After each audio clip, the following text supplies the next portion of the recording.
Yo! Yayo Talk Show!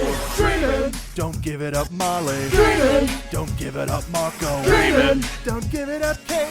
Dreamin'! Al's name didn't fit. They talk about the show, this group of four friends been going for 1,000,000 years, there's no end. Watching every arc and saga, no sleep. It's the king of anime, 1,000 episodes deep. Yayo Talk Show! Talking about One Piece. It's the name of the podcast. We're not on Vine. Yayo Talk Show. Talking about One Piece. What's up, wenches, privateers, and non-binary buccaneers? Welcome aboard the most chaotic One Piece podcast on the Grand Line-ternet. Let's introduce you to the crew. First, of course, the captain of the CrUno Pirates, Molly D. Simpy. It's me! Wild theorist, Kaden Jensen. And here I am again. I'm going to spout nonsense later. Be sure of it. We part of our brand is based on that, so we're all looking forward to it. Resident Laugh Doctor, Al McClellan. Ahoy! And I am the brave me. warrior. I don't. It's a boat. I don't know. Oh man, it's been a day already. I'm Brave Warrior of the Sea, the internet's Mark B. Donica. Welcome aboard to the Yayo Talk Show. Like, you have to have this chaotic energy when you like. We listen to the song every single time before we record. That includes any false takes that we have. So we've listened, what, like 20, 30 times at this point? Mm-hmm. Usually I mute it, though, because, Because you're singing along. because I'm singing along. Yeah, no, we Exactly. live record it every time. Precisely. Oh God, we can't set that precedent, but I kind of want to. I'm already Harmonize. sweating, I'll start please it right don't. now. Yo! Yayo Talk Show! Dreamin'! Don't give it up, Molly. Dreamin'! Don't give it up, Marco. Dreamin'! Don't give it up, Katie. Dreamin'! Al's name didn't fit. Today we are going to start our journey toward Alabasta by covering the first half of it and leaving Alabasta as like the jewel in the desert. Next episode, we'll just say it. But we're going to build all the way up. I guess, would this be considered the Baroque works? Like, is Baroque works the main sort of crux and story linchpin in all of this? Our main antagonists? I feel this is the building of the Baroque works. This is like, yeah. we're finally into this. We're past East Blue. We're into this new, a new area for our lovely, lovely Straw Hat Pirates. This is a whole new world for them. And, it all starts with, Reverse Mountain, which is getting there. Actually like getting to this whole it's the introduction. This is like, okay, cool. It's like starting an RPG and getting past the tutorial. East Blue was the tutorial. Episode I mean, 62. Finally, we yes. can start. Yes. Hey, have you played JRPGs? Because that's exactly That's what fair. it is. Same energy. Very much the same energy. But yeah, Baroque works is kind of like the building blocks of this. There's some like whispers and murmurs of that kind of is the through line. And then once we hit, Alabasta proper, that's when everything kind of goes to hell. Mm-hmm. And so before we get too far into it, for everybody out there right now, Kaden, what episode are you currently on? Okay, let me check because I set it in Discord so that I know exactly where I am. I had a hell of a busy week, so I stalled a bit, but I am at 342. I'm currently at 342. Oh my God. Mm-hmm. So We in it. Everybody who knows what that means, what arc and what saga that is, at the end of the show, we're going to go a little bit further into where Caden currently is in the show. We're going to spoiler mark that after we go through all of this storyline. So if you are completely caught up with One Piece, or at least at that point in One Piece, stick around, because that time to listen to Al, Molly, and I squirm, because oh boy, that's a highlight of our week. Why don't we get started with the end of the tutorial with Reverse Mountain, excuse me, and our first meeting of Baroque works. Molly, tell us and the folks at home about Reverse Mountain. So we left off in the East Blue episode. Kaden had mentioned the filler episodes about the crew leaving Luge Town and Logetown. Logtown. God, Logtown. I know it looks Lugetown. It looks like Lugetown. It is Logetown. I'm just gonna tell the viewers. My crew already knows. Can tell the viewers. I have been reading One Piece for a very long time, and sometimes, people who translate chapters, especially back in the day, didn't necessarily spell things correctly, and some of those things have stuck with me. And I will perpetually get people's names wrong based on what I have read previously in my life. So, like Lugetown, which I think, did I just say it wrong? Or Yep, Logetown. Logetown. I say Lugetown because originally, in the chapters I read, they had written it as Rougetown.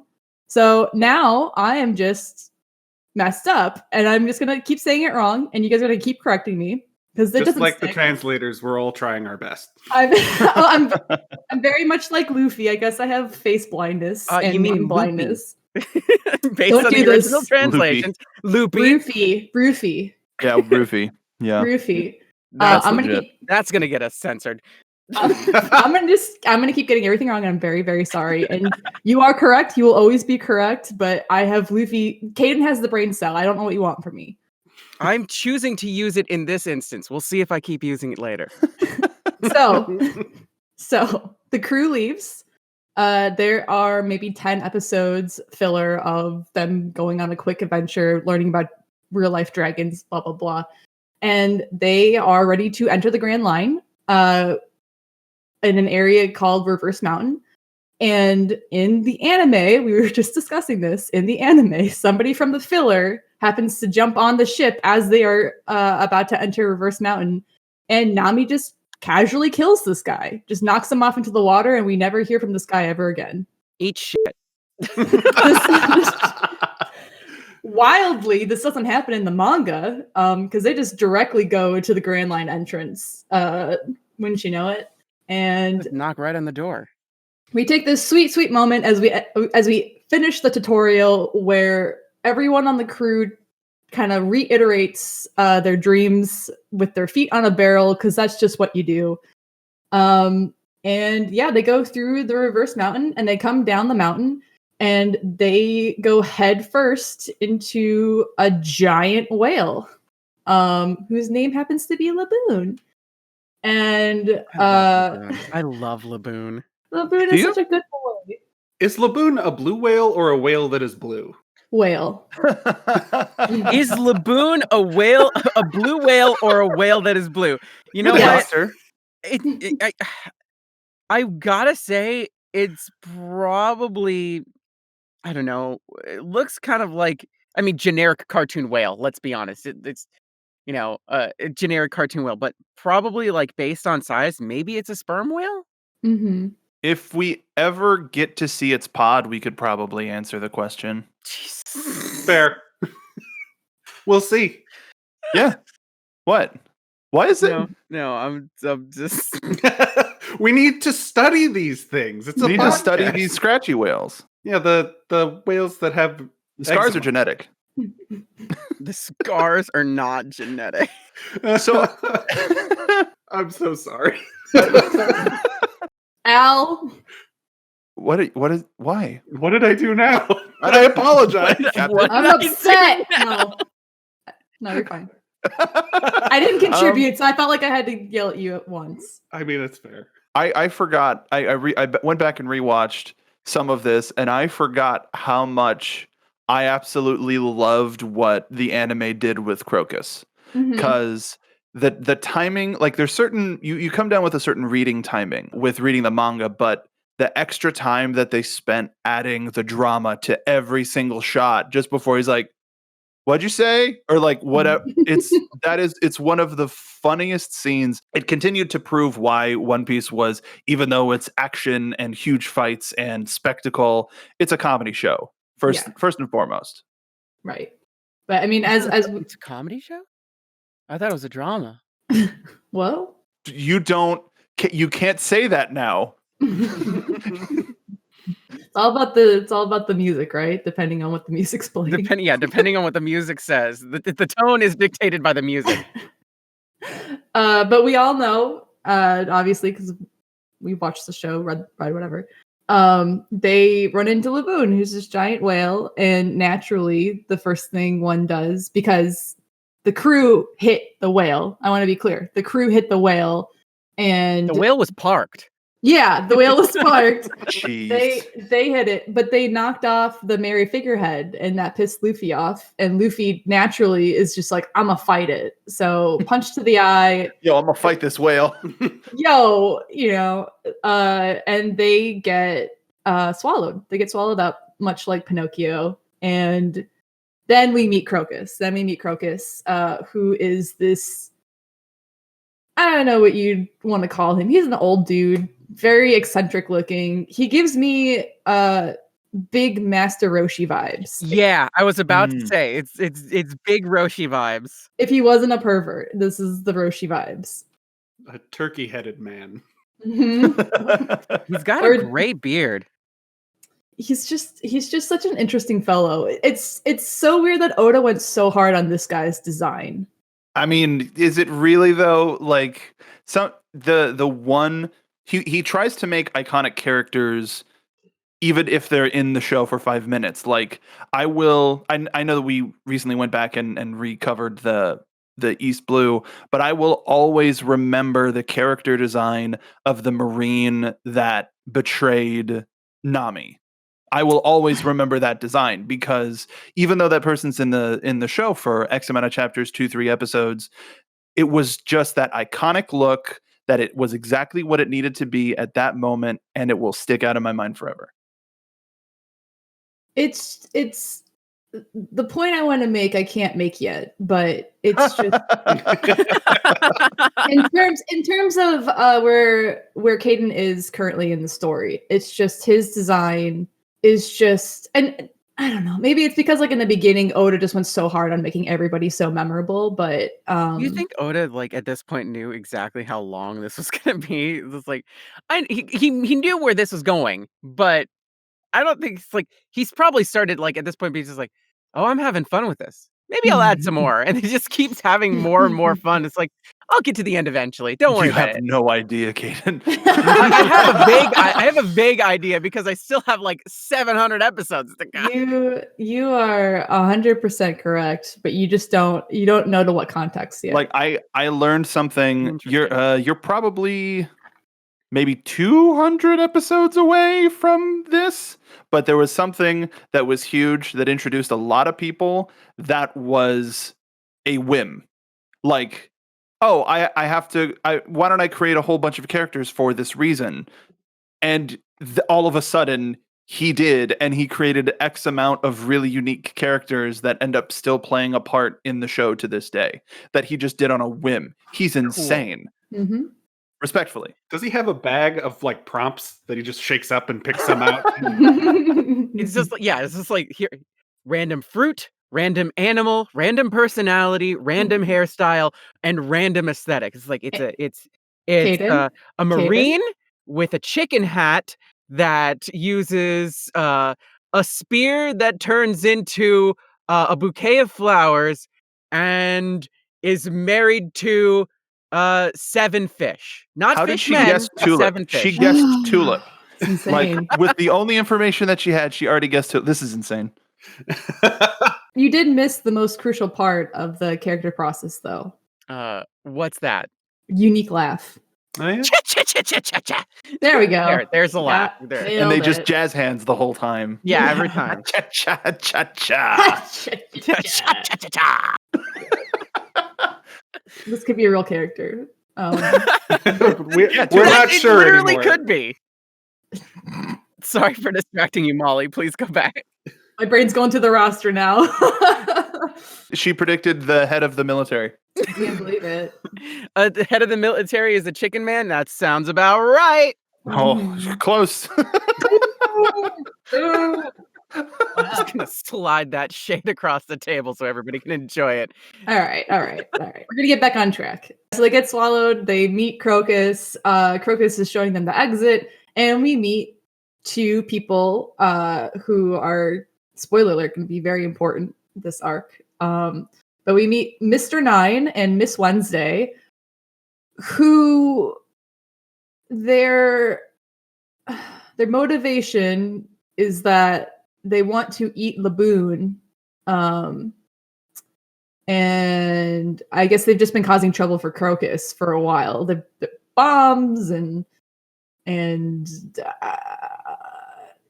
just I guess they're whalers.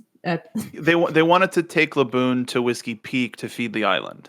Yeah, that's their motivation basically. And it's just such a weird intro for these people. It's just like I remember and I don't remember their They intros. feel like one-offs at the time. They feel like oh, these are just like okay. Honestly, this whole section feels like filler, but then a lot of this becomes important, and I'll save that for later. It's like a get-rich-quick scheme, seemingly. It's just such a weird way to intro these people because the reason why they're there immediately becomes like, okay, so we didn't get what we wanted and it doesn't matter anymore, I guess. And then just don't bring it up again. Like we're gonna get there, but it's like it's just such a weird out of everybody who gets introed in this manga or anime, it's just like such an interesting it almost feels like Oda was just like, yeah, whatever. They're there to get whale meat or whatever. And then he was just like, oh, but wait, this would be more interesting after he had already finished these chapters. Or just like, again, into the bag, he decided like, how are these people going to get introed? They're there to get whale meat. Okay, cool. That sounds good. But yeah, basically Luffy sends them flying and we learn more about Laboon. What's up with this guy? He is ramming his head against the mountain to the Grand Line, and we find out that it's because Laboon came to Crocus after he had followed a crew with him, and he was too little and decided they would stay there. And it's been 50 years, and he hasn't seen that crew. They promised they would come back. He hasn't seen the crew, and he's mad. Like, Crocus tries to, like, give it to him easy. It's like, bro, I know 50 years to a whale is nothing, but they probably dead. Like, they didn't come back. They probably dead, guy. And Laboon doesn't take that sitting down or swimming or whatever you want to call it. That's right. Decides to just start headbutting this mountain because out of frustration. Just rage against the mountain. And yeah, so in the middle of that, Luffy's just like, nah.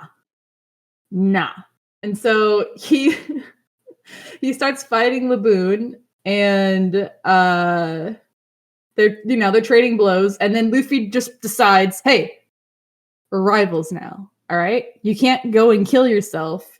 We're rivals. Because that's how rivals work. They are. Well, I mean, it's more of a like, hey, instead of waiting, let's fight again.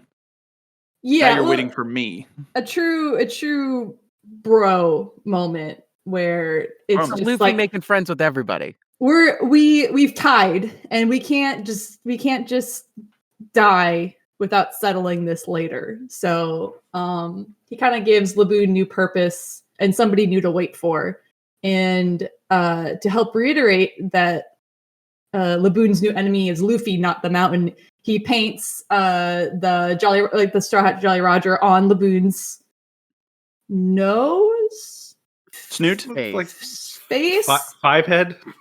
The like, he paints it like Luffy paints it. Yes. Luffy is not an artist who can paint, but Luffy who can't draw for beans. It's basically Luffy's signature.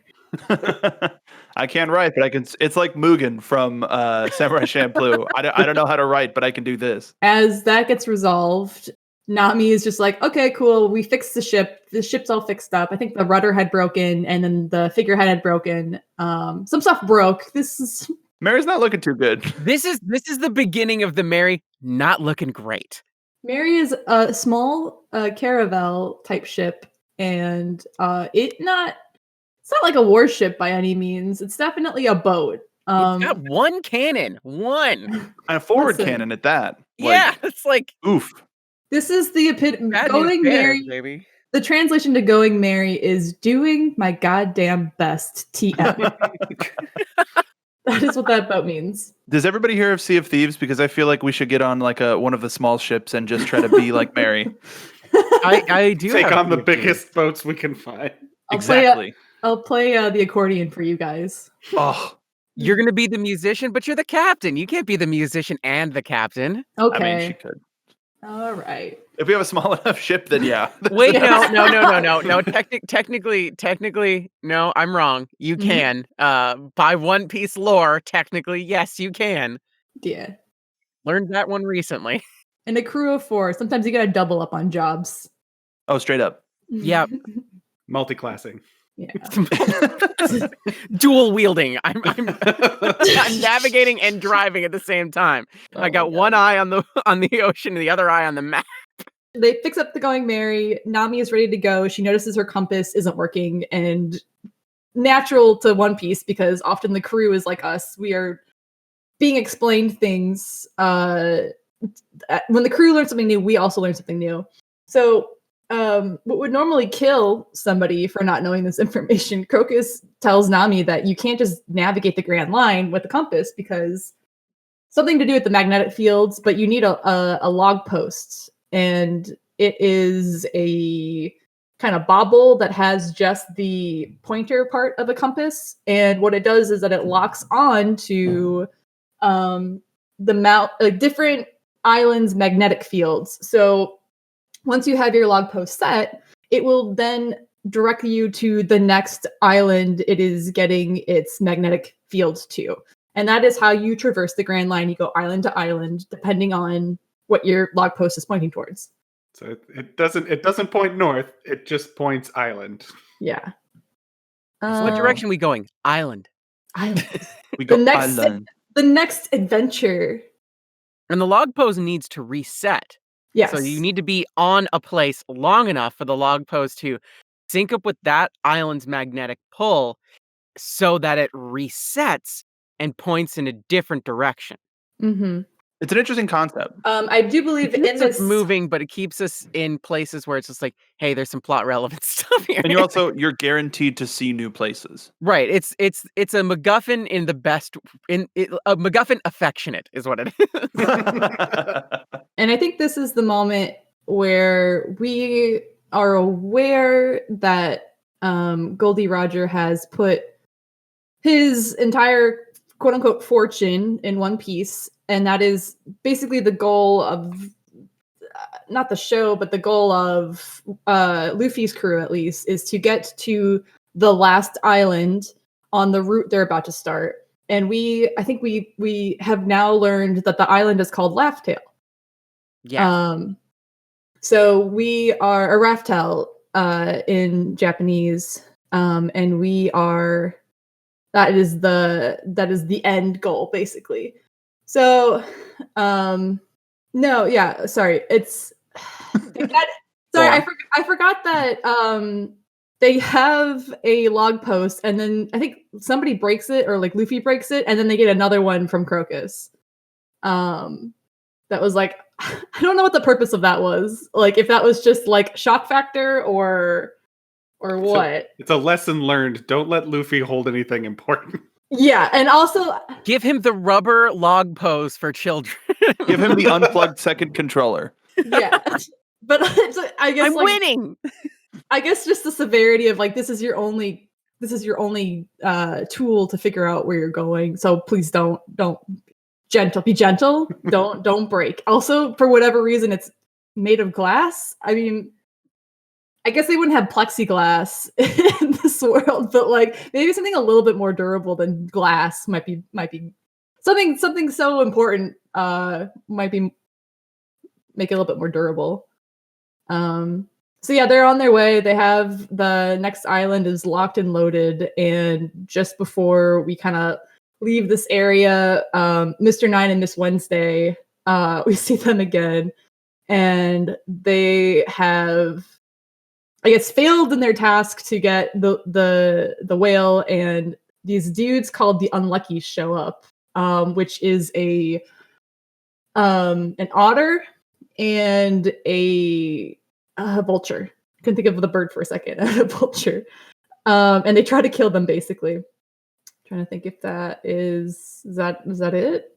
I mean, that's pretty much the long and short of it. I think that is Go on. it. All right. All right. As I quickly scan the wiki article, yes, that is it. Well, the next destination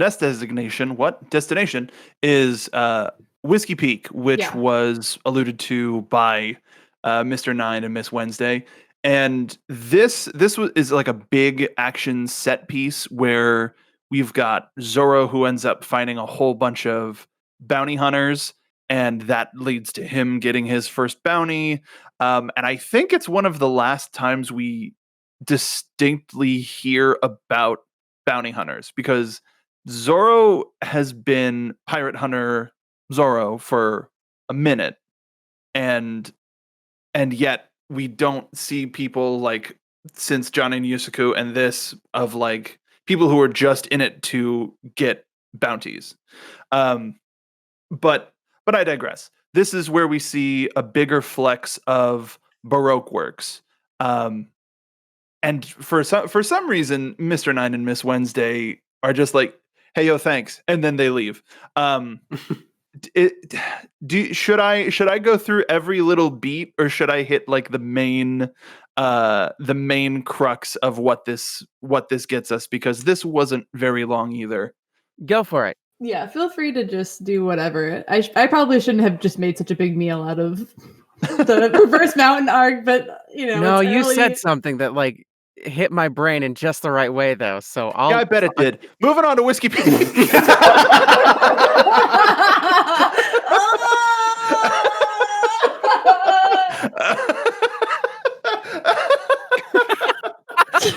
Excuse me.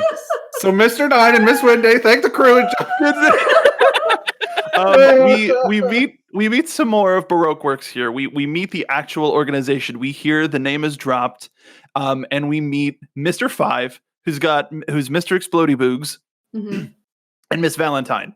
I love both of their style, and Mr. Five still gets a bad rap for his his devil fruit, but I think it's his go back. Wait, I'm not letting that fly. So let me say that. So originally in One Piece, Oda mentioned that there was only going to be one devil fruit, the gum fruit, that grew every 50 years. And I've been doing a lot of like One Piece historical thing, and so that's where that came from. It's funny. I'm just gonna slide this in really quick because I've been rereading. When you reread the manga at the end of every volume, not every chapter, there are questions submitted by fans. I think only in Japan due to distributing. You know, the manga comes out quicker in Japan than it does here. Questions from fans, and recently, somebody was like, Oda, you contradicted yourself, where you said that like there's only one fruit, there's only one devil fruit, but Sanji has read an encyclopedia on all the devil fruit, and like you're wrong. And Oda was like, I'm gonna rephrase that, and that's gonna be a thing later on. And it's that same vein where it's just like there's clearly a tree that's all gum fruit, is what the viewer was saying, because there's multiple fruits. Like there is an apple tree, you can get multiple apples out of one tree, and that becomes a bigger thing later. That is the fruit, the mystery of the fruit, man. It's still something that we're trying to solve to this day. Yeah, dude, it's the gummy. You know, it's like you go to the store and you want to get some gummy treats, some gummy snacks, some gummy treats, and you out there looking for those rare flavors. You out there looking for, you know, those limited releases. Yeah, you're out there looking for. I'm trying to think of a single fruit, a double fruit that's not gamu. You know, sometimes you're out there looking for that steppa on me flavor. You know, there you go. Keep it on brand. it's like a Willy Wonka. It's like a Willy Wonka ticket. You're looking for. Exactly. They only make one pack each. You're out there at Target. You're trying to find the Peep C of I gotta get this. I gotta tweet at Peepsy. Tweeted Peepsy. Yeah, I gotta tweet at Peepsy to get my 3-pack of Peepsy. Can we get sponsored by Peepsy? I mean, that's a real. I don't. It Tell me doesn't. It's existing for 2 weeks and then probably never again. But that's the rare part of it. That's the rarity of it. Can you imagine being sponsored by something that only lasted for 2 weeks, but you still get sponsored by? We do 3 months of live reads for a product that people can't get. Well, okay, just another sidebar. Another sidebar, real quick. Growing up in the Midwest in Wisconsin, we would get commercials for Jack in the Box and Sonic, but there is no Jack in the Box or Sonic like statewide. Like You didn't have Hardee's? No, we didn't have anything like that. Hungry Jack? But we had the commercials for it. And so after like a decade of commercials for Sonic, we finally got a Sonic in Milwaukee. And I think to this day, it still has like a wraparound line because of all the propaganda that we witnessed. Building that hype. Yeah, so it's like 25-year hype. if we build the hype for Peepsy and Peepsy comes back as like a limited edition thing, think of all the Peepsy we would sell for them after we've like plugged Peepsy all these years. All I'm saying, Pepsi company? Buy Dogecoin and buy Peepsy. Stock up on it. It'll be worth something eventually. Stop with the cryptocurrency. Start with Peepsy. Peepsy Crypto will outlaw. Yeah, it's the new Dollar Beanie sign Baby Peepsy. craze. It definitely is the like cryptid of soda. If I had We're just to. gonna let that one marinate. Mark, continue, please. To be clear, do not marinate anything in Peepsy. It's probably not. Oh, see, now I'm gonna make a London broil that is especially marinated in Peepsy. Watch me make it royal freaking drop. delicious, though. Kaden is now Sanji. I can cook a mean meal. Like if I needed to double up, Wild Theorist and Chef would be my my doubling up. Wild Chef. When it comes, so speaking of wild chefs, that's not a transition. We meet a couple of other members of Baroque Works here, and I'm a big fan of Mr. Five and Miss Valentine, and we're gonna hear more from them later. But we get Mr. 8, Igarapoi, who is the town leader, and I was again. I'm looking at the wiki as well, and it's just very hard not to just mention Vivi. It's Vivi. Miss Wednesday is revealed to be the princess of the Alabasta Kingdom, and Igaram being her protector from the Mr. 8 Igaram, who ends up being her protector from. What? Oh, it's a huge twist that everybody's already taken a part in, but it's one of those things. It's one of those things where it's not now. This organization exists for more than just this is a filler thing. We have our actual heading. We're going to protect this princess until we get to her island, return her to her home. But at the same time, we learn that she's no slouch. She is a fighter in her own right. She has a pet duck named Karu, who is just adorable. Absolutely adore Karu. We get this weird bravado fight from Luffy and Zoro, which is really fun. They just shout, "Shut up, we're fighting." It super fun. I really enjoyed that. We meet Miss Monday, who's a boss in her own right. Yes, as a nun when oh, the nun. But and her and Zoro have a fight. And I want to say this just because it has no bearing on the current day story. If it comes back later, I'll be really surprised. But apparently, in a cover story, we learn that Mr. 9 and Miss Monday have gotten married and have a child. That's right. sweet. That's right. I forgot about that. Yeah. I love that for her. Yeah. It's really cute. And I remember really liking Mr. 9 just because he's comparable to Zoro in the sense of he dual wields bats, and that's kind of silly. Mhm. One of my favorite things, and just because our whole image is circled around the 4Kids version, Reverse Mountain didn't exist.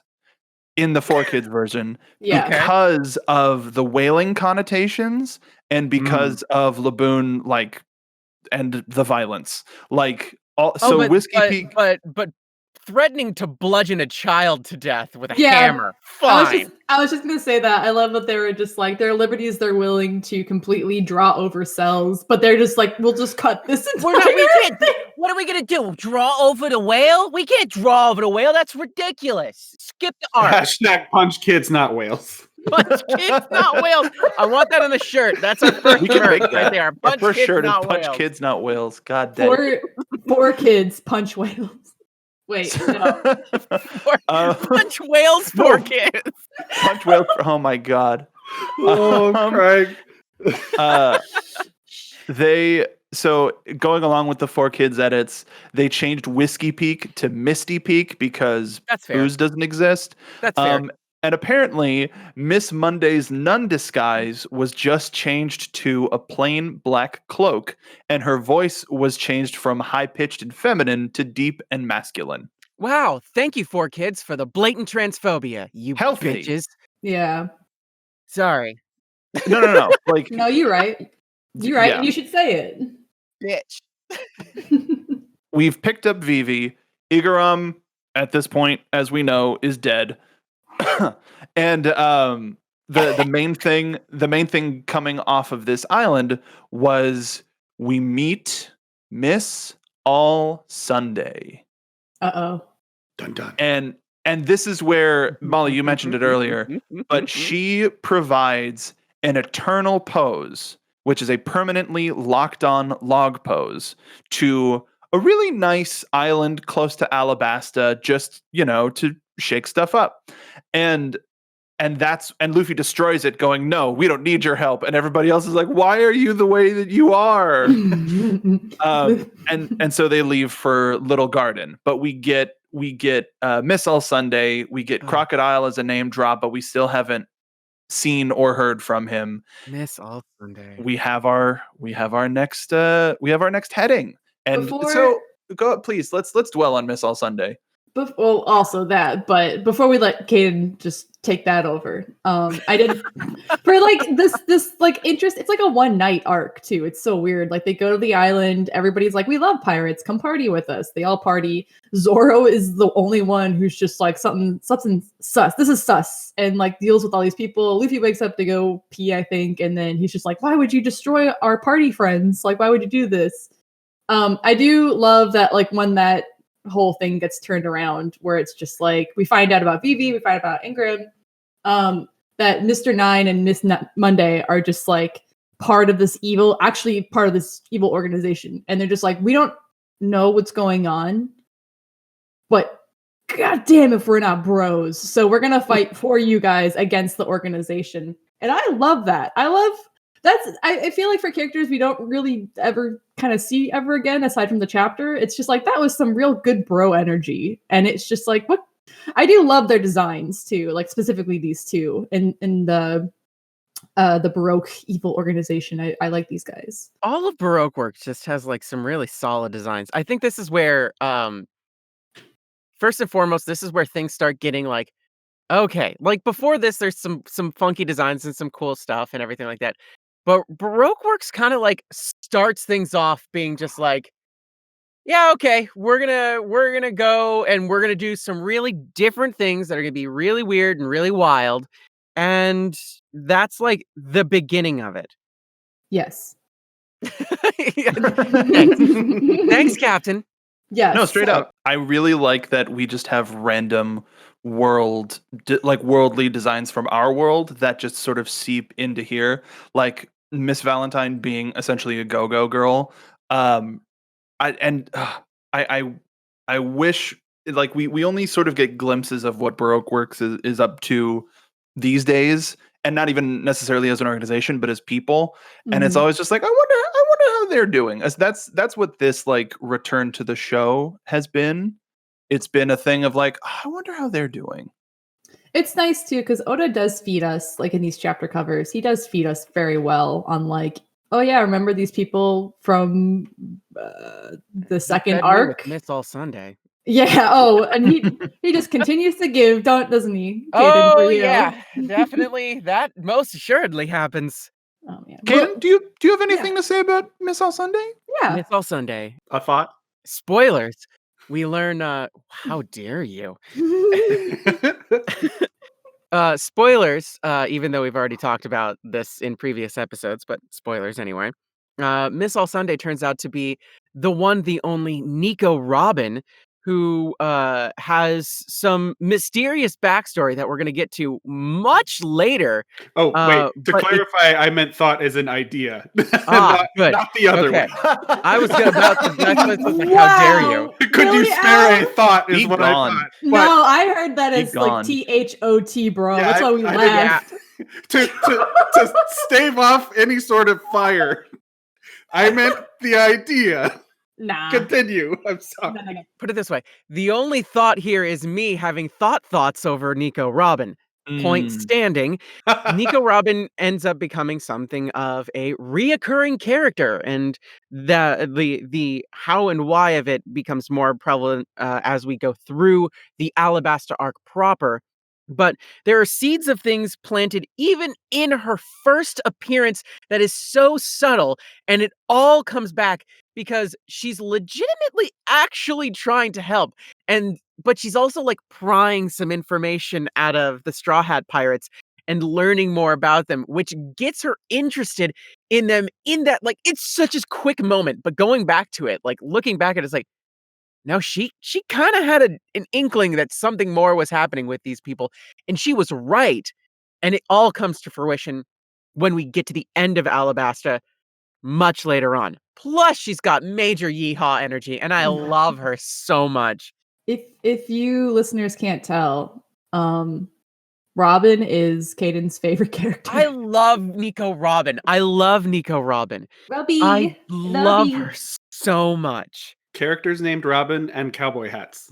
Yeah. Listen. It's a curse, really. Listen, there's an energy to it where it's just there's a little bit of sarcasm and a little bit of smugness, and you know that she knows that she could have anybody, but she's currently got her eyes on you and her attention's on you, so you're both intimidated and totally turned on. It's just like, I don't know whether to be scared or horny or both, but please keep doing whatever is going on here because I'm enjoying it, I think. I think this was one of those moments where I want to go back in our Discord chat to where Caden's like, "Ooh, Miss All Sunday, yeehaw," and post that on Twitter, just because we then in our private spoiler chat where we talk about things, be like, "Oh, she's gonna be so happy." Yeah. Oh yeah. I mean, I think we said it straight out. Where you're like, oh, I really hope that we see more of this person, and we were just like, oh, Caden. Oh, And then I was just Caden. like, what does You that will mean? be fed. Yeah, we were just like, we're very happy for you. It's like, okay, thanks. Yeah. Yeah, my favorite character is a clown that shows up every 600 episodes. I don't know who that is. Yeah, me neither. It's your favorite character. You don't know who it is? Yeah, I'm still figuring it out. Okay. Look, there's a lot of people in this show. All right. So before we jump into the next major arc, and I'll take this one over a little bit too. But before we jump into the next major arc, we get our first little bit of filler. And it's not even filler, it's more like flavor text for 2 episodes. Because we zip all the way back to Kobe and Helmeppo, way back into, it's like just like as like Luffy and the Straw Hats are sailing to the Grand Line, Kobe and Helmeppo are kind of, doing their own thing. And this pays off in the end way later, which is so cool. And I love that.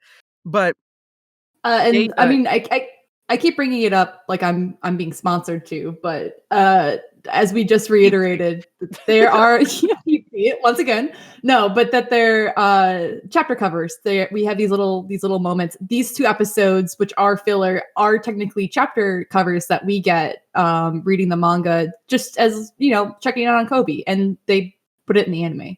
Right. One that we talked about previously, which actually technically comes after this, though that's really confusing, isn't it? Like the Django dance thing that happens at the end of that the little filler thing, the movie that we talked about last time. The short. Yes. Yeah, the little short. Yeah, And that was a baby. cover thing, Um, if I'm not mistaken. the I'll take a look real Django. quick. I'm pretty sure the Django is just like a fun thing they did, but there are chapter covers where we see what happened to Django and Because I know he does the some guy. because The I started guy. reading the manga. I Yeah, the started reading the guy. manga because I'm a fool and I can't do one thing. I have to do 8 things. What's the guy's name from Baratier with the knuckles? The like, excuse me, waiter, there's a fly in my soup guy. Full body. Full Yeah, body. yeah. We get chapter covers of Django and Full Body, and it's like a disco competition. But the short, I believe, is a separate, just fun thing where Django's just like they go to a party island and everybody's like dancing to a song for 6 minutes, and it's just fun. It's just fun. But But that led separate. to Full Body and Django joining the Marines because of Hina. I mean, you joined the Marines for Hina. I don't know. Again, Top like, energy. listen, if listen, there's a woman who can have as many hands as she wants. I'm being a pirate, all right? I have one, I have standards, and 2, I have heart eyes for one woman exactly in this show, and we all know who it is. That said, this is a nice little like flavor And thing that Django has happens. hard eyes for everybody. It's true. Boo! Boo! You're welcome. I But won't apologize for that. Kobe and Helmeppo basically properly sign up to the Marines at this point. I mean, Helmeppo was technically in the Marines, but like didn't do any work. And Kobe, this is Kobe's dream. So Kobe kind of like writes the ship of Helmeppo in this. It's like we have to take this seriously, otherwise things are gonna go bad. And Helmeppo's just like, no, no, no, no, no, no, no, no, no, no. I'm gonna be. And then these two catch the attention of Vice Admiral Garb, who will not be important later at all. No, Was that the dog guy? dog guy. It's Yeah. the dog guy. And it turns out that it's like they know some information, and Garb catches, gets there, he kind of sees them as like, okay, I'm gonna train you. I'm gonna train you because y'all are little lazy shits. So let's do things right. If you really want to be a Marine, then you're gonna train under me, and then I'm gonna really make you a Marine.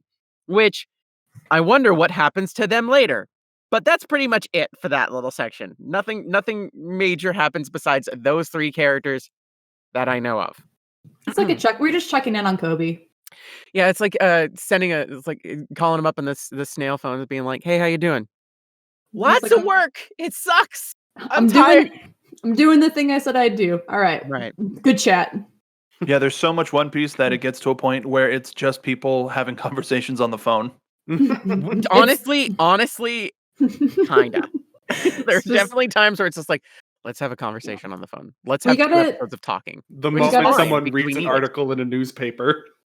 we gotta save the animation for the fight scene, so we'll just have a quick phone call scene. We'll have some quick phone call stuff. So this is probably my favorite. The next arc proper. It's probably my favorite arc in the pre-Alabasta stuff. Mhm. It's like we've destroyed the eternal log pose from Miss All Sunday because Luffy's gonna Luffy. So they have to go to this next place, which is called Little Garden, which they were directly told to avoid at all costs because Little Garden be dangerous, yo. And What? turns out that Little Garden actually is not as dangerous as it seems because the Straw Hats are, to quote Usopp, a bunch of monsters.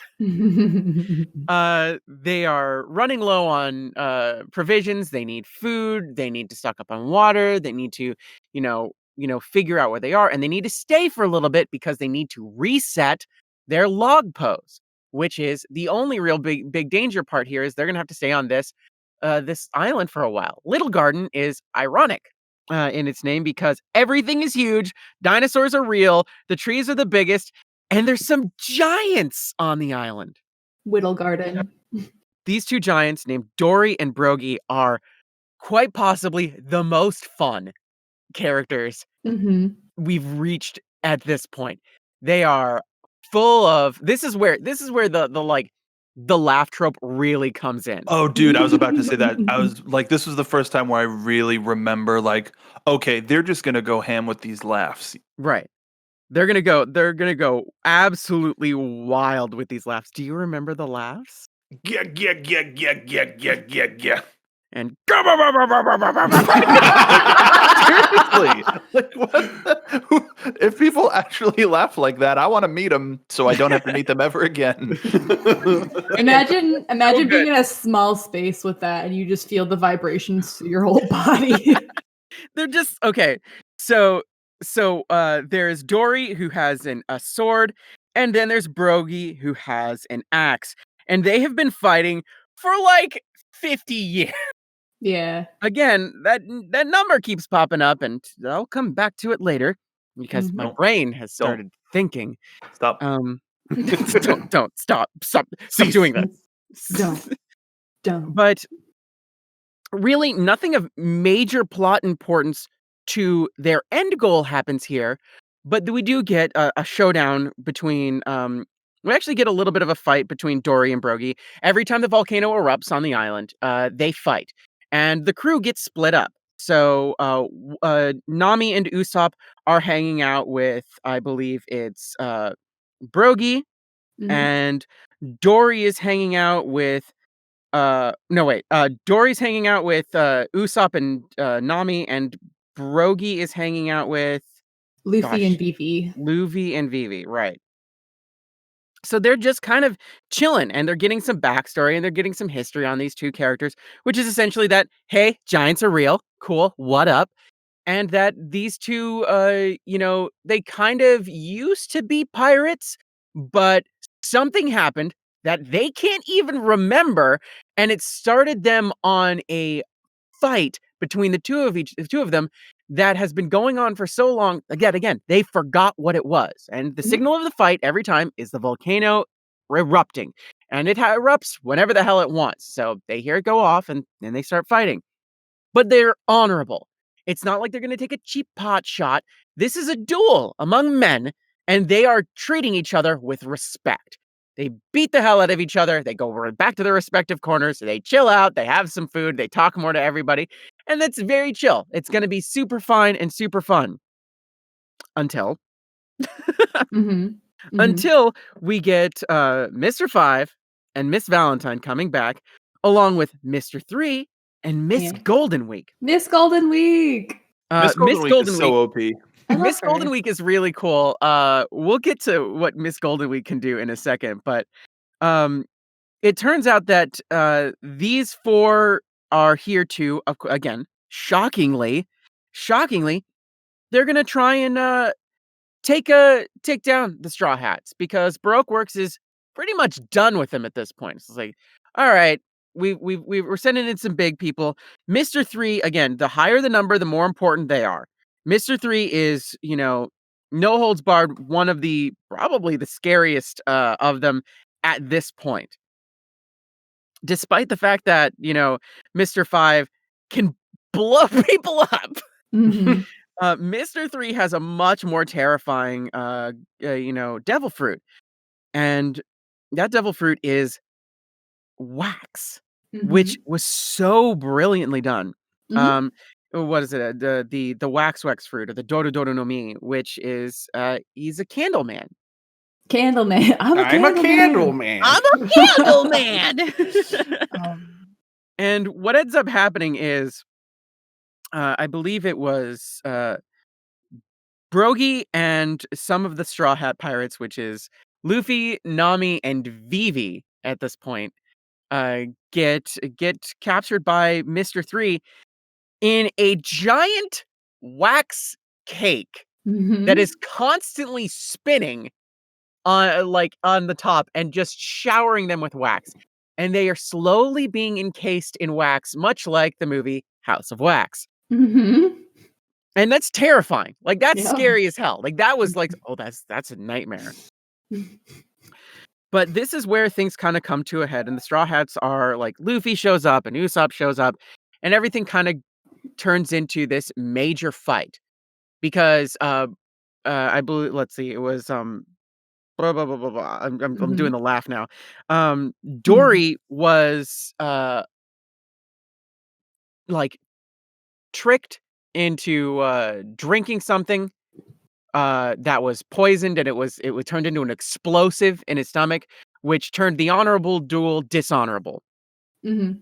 Which means that Dory was going at that Brokey was going after, Baroque works now too.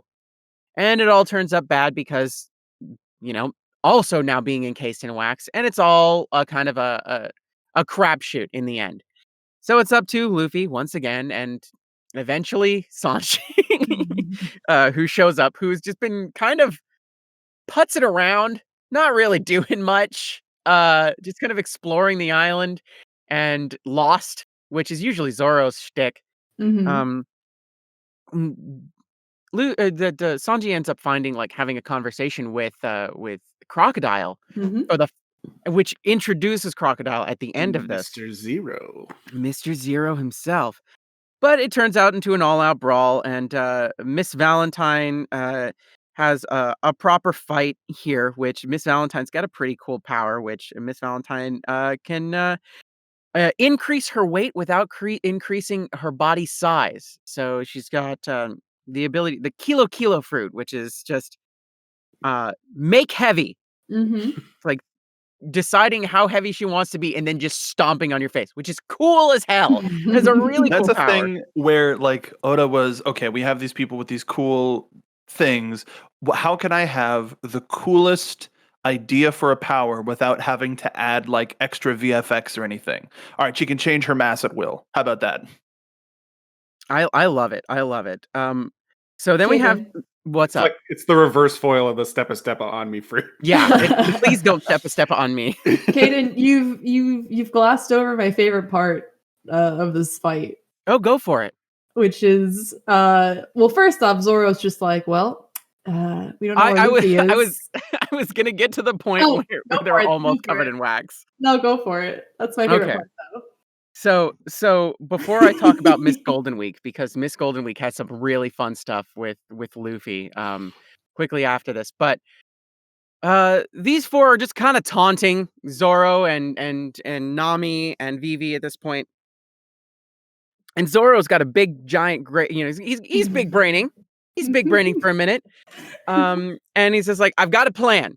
If I can reach my swords, I can chop off my legs. Yep, as one does, And I because can be free, and then I can beat them. And Nami goes, "You're an idiot." And it's like, "Well, I'll be free, and you'll be wax." And Nami goes, "Huh." It really is just a simple moment of like, would you rather have we be alive with no legs or be dead as a wax statue? And Nami goes, "Ooh, when you put it that way, when you say it like that, you're an idiot, but you make some um, sense." we talk about it in either episode 0 or episode 1, but this is just on the long list of things, long list of injury, self injury or injuries that Zoro gets that it's just like he just goes hard for no reason. It's been like a day since like the Mihawk fight. Like he's just like, all right, well, I have a goal in mind, and if that means no feats, it means no feats. But I'll still do it. It's true. Yeah. So the fights continue. I'm not gonna like detail each fight, but I do want to talk a little bit about everybody's favorite Miss Golden Week.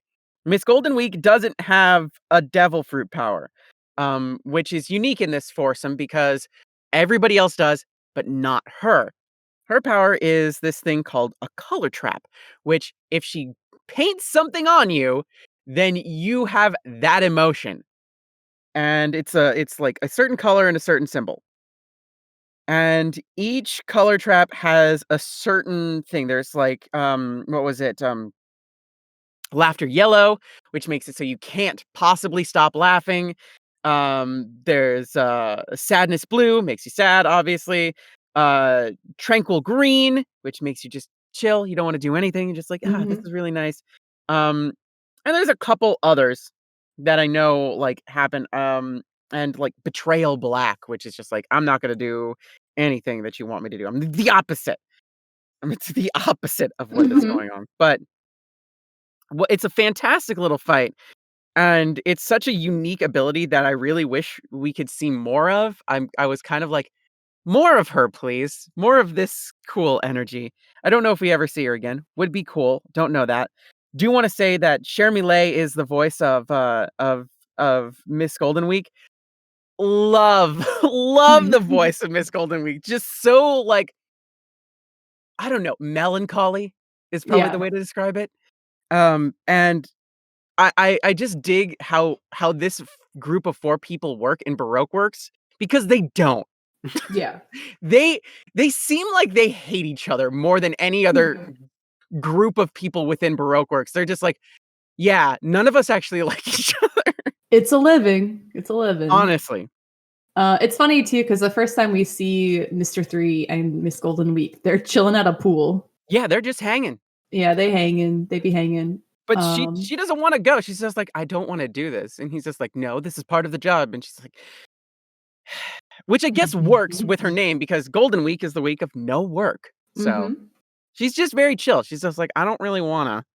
But, like, props to her. She's what, like, 17 or 18, and she's in, like, Baroque works, and she's Is well she respected. really? Like, Is yeah, she? she's gotta be. Like, she's a kid at this point. She is As we all bring up. 16. 16, there you go. Boom. Yeah. And Jeez. she's a high-ranking official in Baroque works. She's the partner to Mr. 3, one of the top 3 operatives in Baroque works. So, But you also, know, like, what an artsy pair. You've got somebody that can make wax sculptures, wax statues, all sorts of things, and then somebody who can paint them and add the realism to it. Like, this is a good team.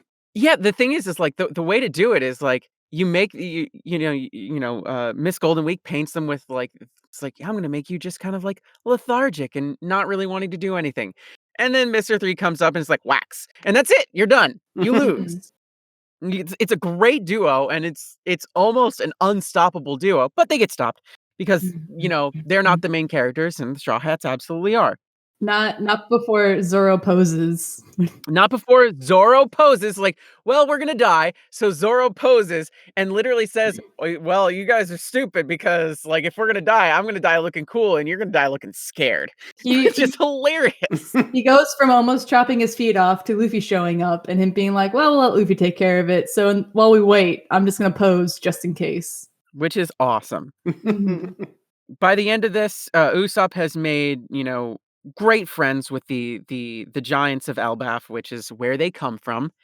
Um, and says literally that he plans to visit Elbaf someday.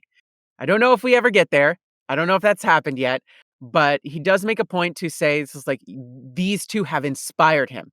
This is where he kind of takes this big turn of like, I'm going to become the great warrior of the sea, Usopp.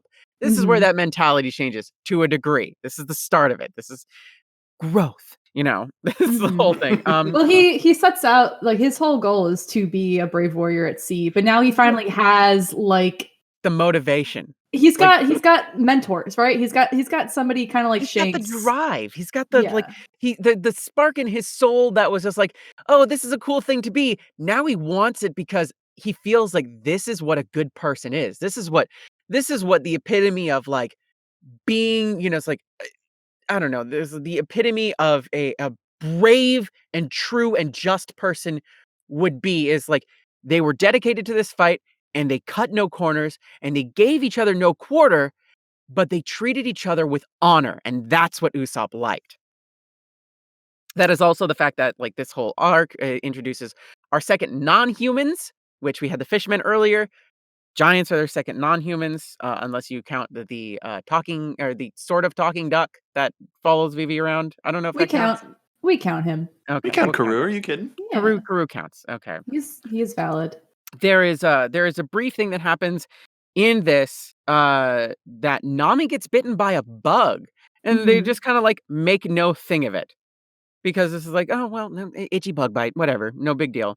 Did they actually show it in the anime where she's like, "Ow, oh, a mosquito bite"? Yes, Okay. I will say in the manga, there's no. It goes into this next arc where it becomes a problem that they're like, "Oh shit, she got bit by a bug." Like they don't really make any. There's so many other things happening in Little Garden that they don't even They don't even Yeah, mention. there's a bunch of little things, and again, near the end of this, we have Sanji talking to Mr. Zero, and the group of Baroque work folks that fail their mission are now being targeted by Mr. Zero, aka Crocodile. This is just I think the first example of I think what sets Sanji apart from Zoro. Like Zoro and Sanji are very similar in a lot of ways. They would be mad at me for saying so, but they both have like in terms of like where they are the same, they both have two very different kind of skills to what they're different. And this is the first time we kind of see that with Sanji, where your man knows how to big brain some stuff. Like this is the first of many times that Sanji kind of comes in clutch, where sometimes you can't just like headbutt your way. He's clever. It's like where the energy of the crew is that we're gonna just headstrong our way through. Oftentimes that doesn't work, and oftentimes Sanji kind of comes in clutch with this. Oh well, you guys were doing that thing, and I knew it wouldn't work. I went and did this other thing that does work. This And is the start of that. This We is the also, beginning. we also see the end of Mr. 13 and Miss Friday, which are the otter and the vulture, respectively. Mhm. At the same time, though, this was coming off of Whiskey Peak, where both Sanji and Usopp slept through the events of what transpired. But that wasn't a Sanji moment. That was a Zoro moment. Fair. Yeah. Well, I mean, Zoro's approach to problem solving is, well, I'm holding these swords, so Mhm. Look, I'm good. Sometimes that does work, and sometimes it doesn't. Sometimes that's like everyone has a different value on this crew, and I like that we're finally kind of seeing Sanji's. And that kind of like takes us out of Little Garden for the most part.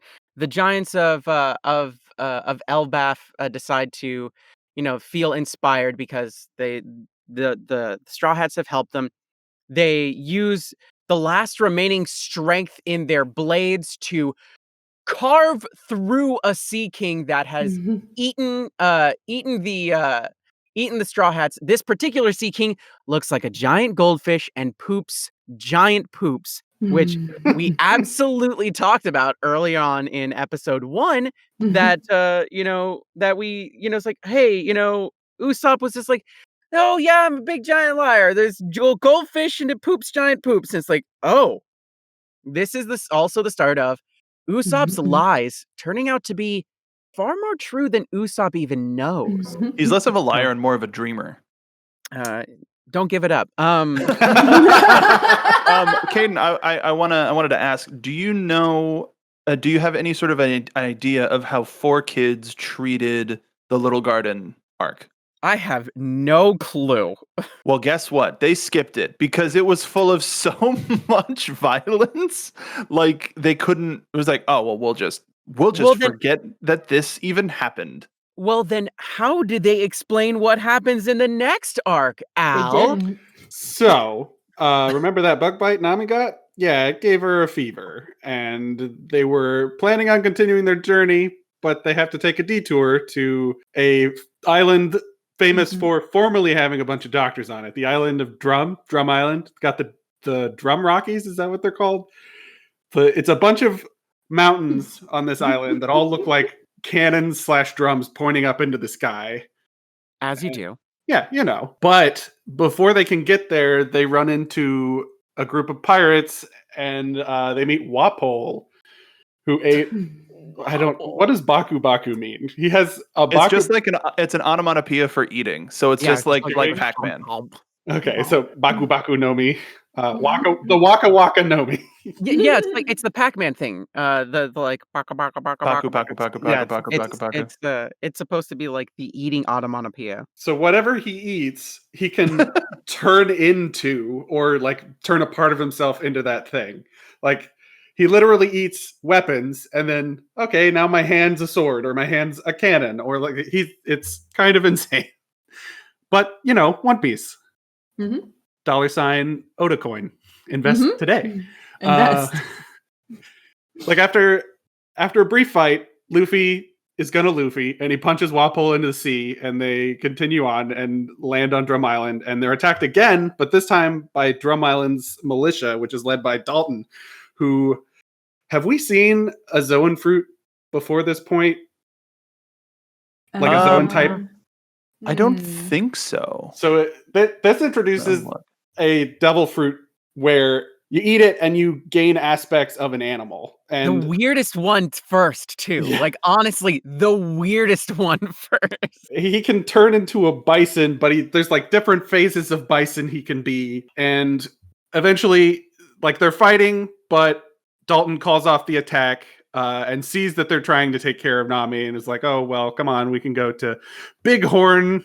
It's like, just real quick, it's just like on this adventure, part of the value of Vivi's character is that she's also kind of teaching Luffy how to be a good captain. And in this moment, it's like sometimes fighting is like you can't just muscle your way through it. Sometimes you gotta like get on your knees and beg. And that is this moment where they're just like, we mean no harm, we just want to help our crewmate. So like the fight's canceled, and they, I guess, become reluctant friends at first because they don't trust pirates because Wapol is a jerk. But we learn later that Wapol is actually the former king of the island. Okay, so the island formerly had a bunch of doctors on it. Like, just trying to put together how bad this guy is. Backstory first makes more sense here. Yeah, like, might as well talk about this. So the island formerly had a ton of really great doctors on it, but Wapol, wanting to have more control once he became king, started a doctor hunt. Is that what? Like, he just banished, killed, maimed every doctor he could find except for 20, which he called his Ishi 20, which he would basically have the island come to him for any medical care they needed. Basically, instead of Medicare for all, it's Medicare for one. Oh man, I was literally just thinking that, Al, and then you said what I was thinking.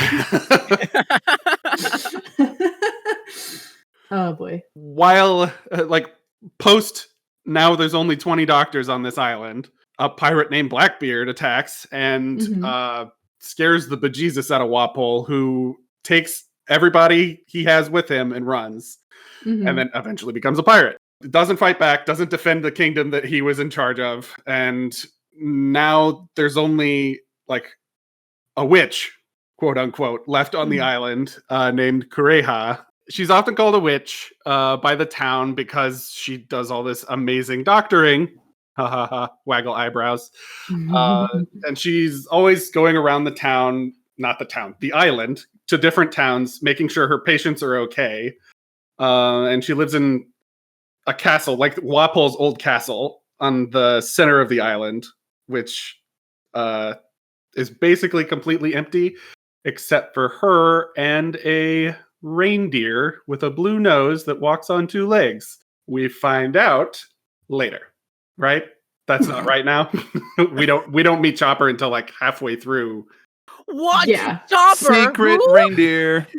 Anyway, there's a secret reindeer eventually. Spoilies. Secret reindeer.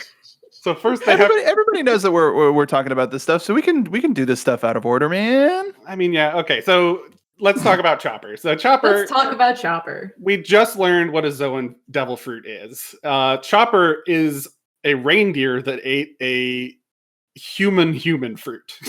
So he is, instead of a person so with weird bison qualities, he's a reindeer with human qualities.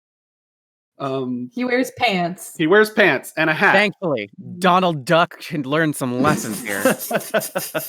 The only real problem the reindeer have with Tony Chopper is that he has a blue nose. But then he starts walking and they have a really big problem with him. It's like they won't even let him play reindeer games, you know? Yeah. We thought he was just a weirdo, but now he's a freak too. Come on. What is up with reindeer? Can I? I'm gonna take a moment. What the hell is up with fictional reindeer being just like very like segregation heavy? What is up with this? Oh, you're slightly different. Well, not only are we going to beat you and make fun of you, we're going to exclude you, and then maybe we'll try and kill you. The most prejudice of the animal kingdom. Are we talking about Beastars here? I mean, What are we talking about? we could be.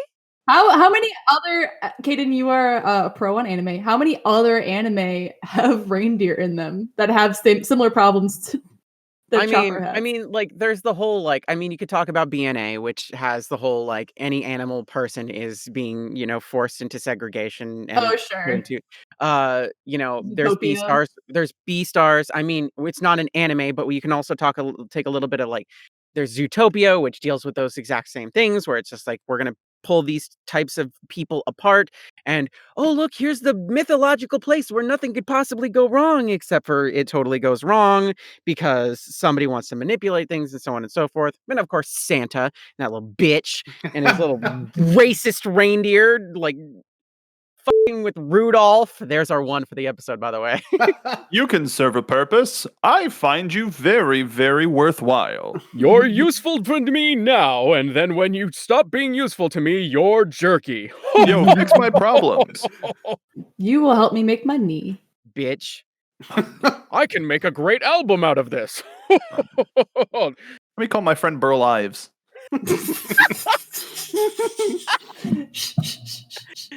Woo! All right. Yeah. No. Sorry. We meet Chopper. So yes, Chopper. We've met him. I could go into more of his backstory before we go back into the current timeline. Or Well, how do we meet Chopper, Al? if we actually meet Chopper, it doesn't happen until they're up at the castle, I thought.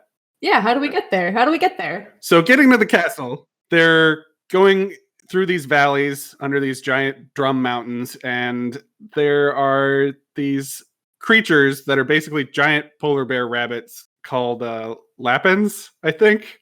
Yeah. And they're giant ferocious rabbits. They stomp and they get real mad, and they cause avalanches that end up like trapping people. And is it in this moment, like Luffy and one of them get trapped together, but he ends up freeing both of them, and the lapins are like, oh. And then after that, Luffy's carrying Nami and Sanji up to the castle. Like a boss. Yes. So he doesn't even like he ends up saving all of them and the rabbit that like started this whole avalanche thing, and he moves on. It's like, I don't care about you, I'm saving my friends. But the other rabbits are like, that's interesting. And then we move on to where Luffy deposits them, I guess, in front of Kureha, and I mean, it just kind of collapses, right? Yeah. And they are recovering, and Nami wakes up and just sees Chopper, right? Like he's doing something, like he's doctoring. It's been so long. I'm so sorry. Like in my mind, the way I remember it is Nami wakes up and looks and sees a reindeer and just like, what? And Chopper's doctoring. All right, there it is. We know what he's doing. Suddenly the theme song makes sense. Now it does, and that's the only part that does. Like this is where I would recommend people, if you want to re-experience at least the main beats of this story, to watch the movie episode of Chopper. It recontextualizes certain things and it adds a couple of later introduced crew members, but the story beats are the same. And those added crew members don't necessarily really affect too much. So you like the whole backstory is exactly the same. Walpole has a brother, but other than that, like you get a lot of the same story beats, and it's a lot easier to click through a 2.5 hour movie than like 30 episodes.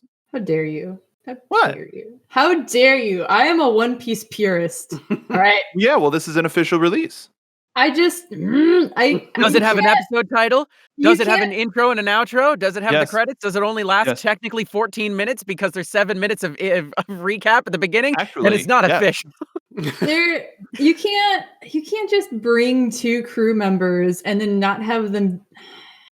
They do stuff, but it's nothing that like changes the like the base beats of the show of the story. It just makes me so angry because we know Oda has said for sure that Robin's favorite crew member is Chopper, and you're introducing a movie where Robin meets Chopper with everybody, and you're gonna tell me that they don't do a whole lot. You can tell me that they don't do a whole lot. So essentially, we're not going to get to this right now, but essentially, Robin goes up the mountain with Luffy. And that's where she gets involved. There. She replaces Sanji? Sanji's there too. Okay. Well, don't listen to Mark, everybody. Just Yeah, don't listen to me. just read just just read the The manga. captain said no. I just get so mad when they change things. Well, they didn't change it, so to speak. So, Tea kettle noises. you okay, Molly?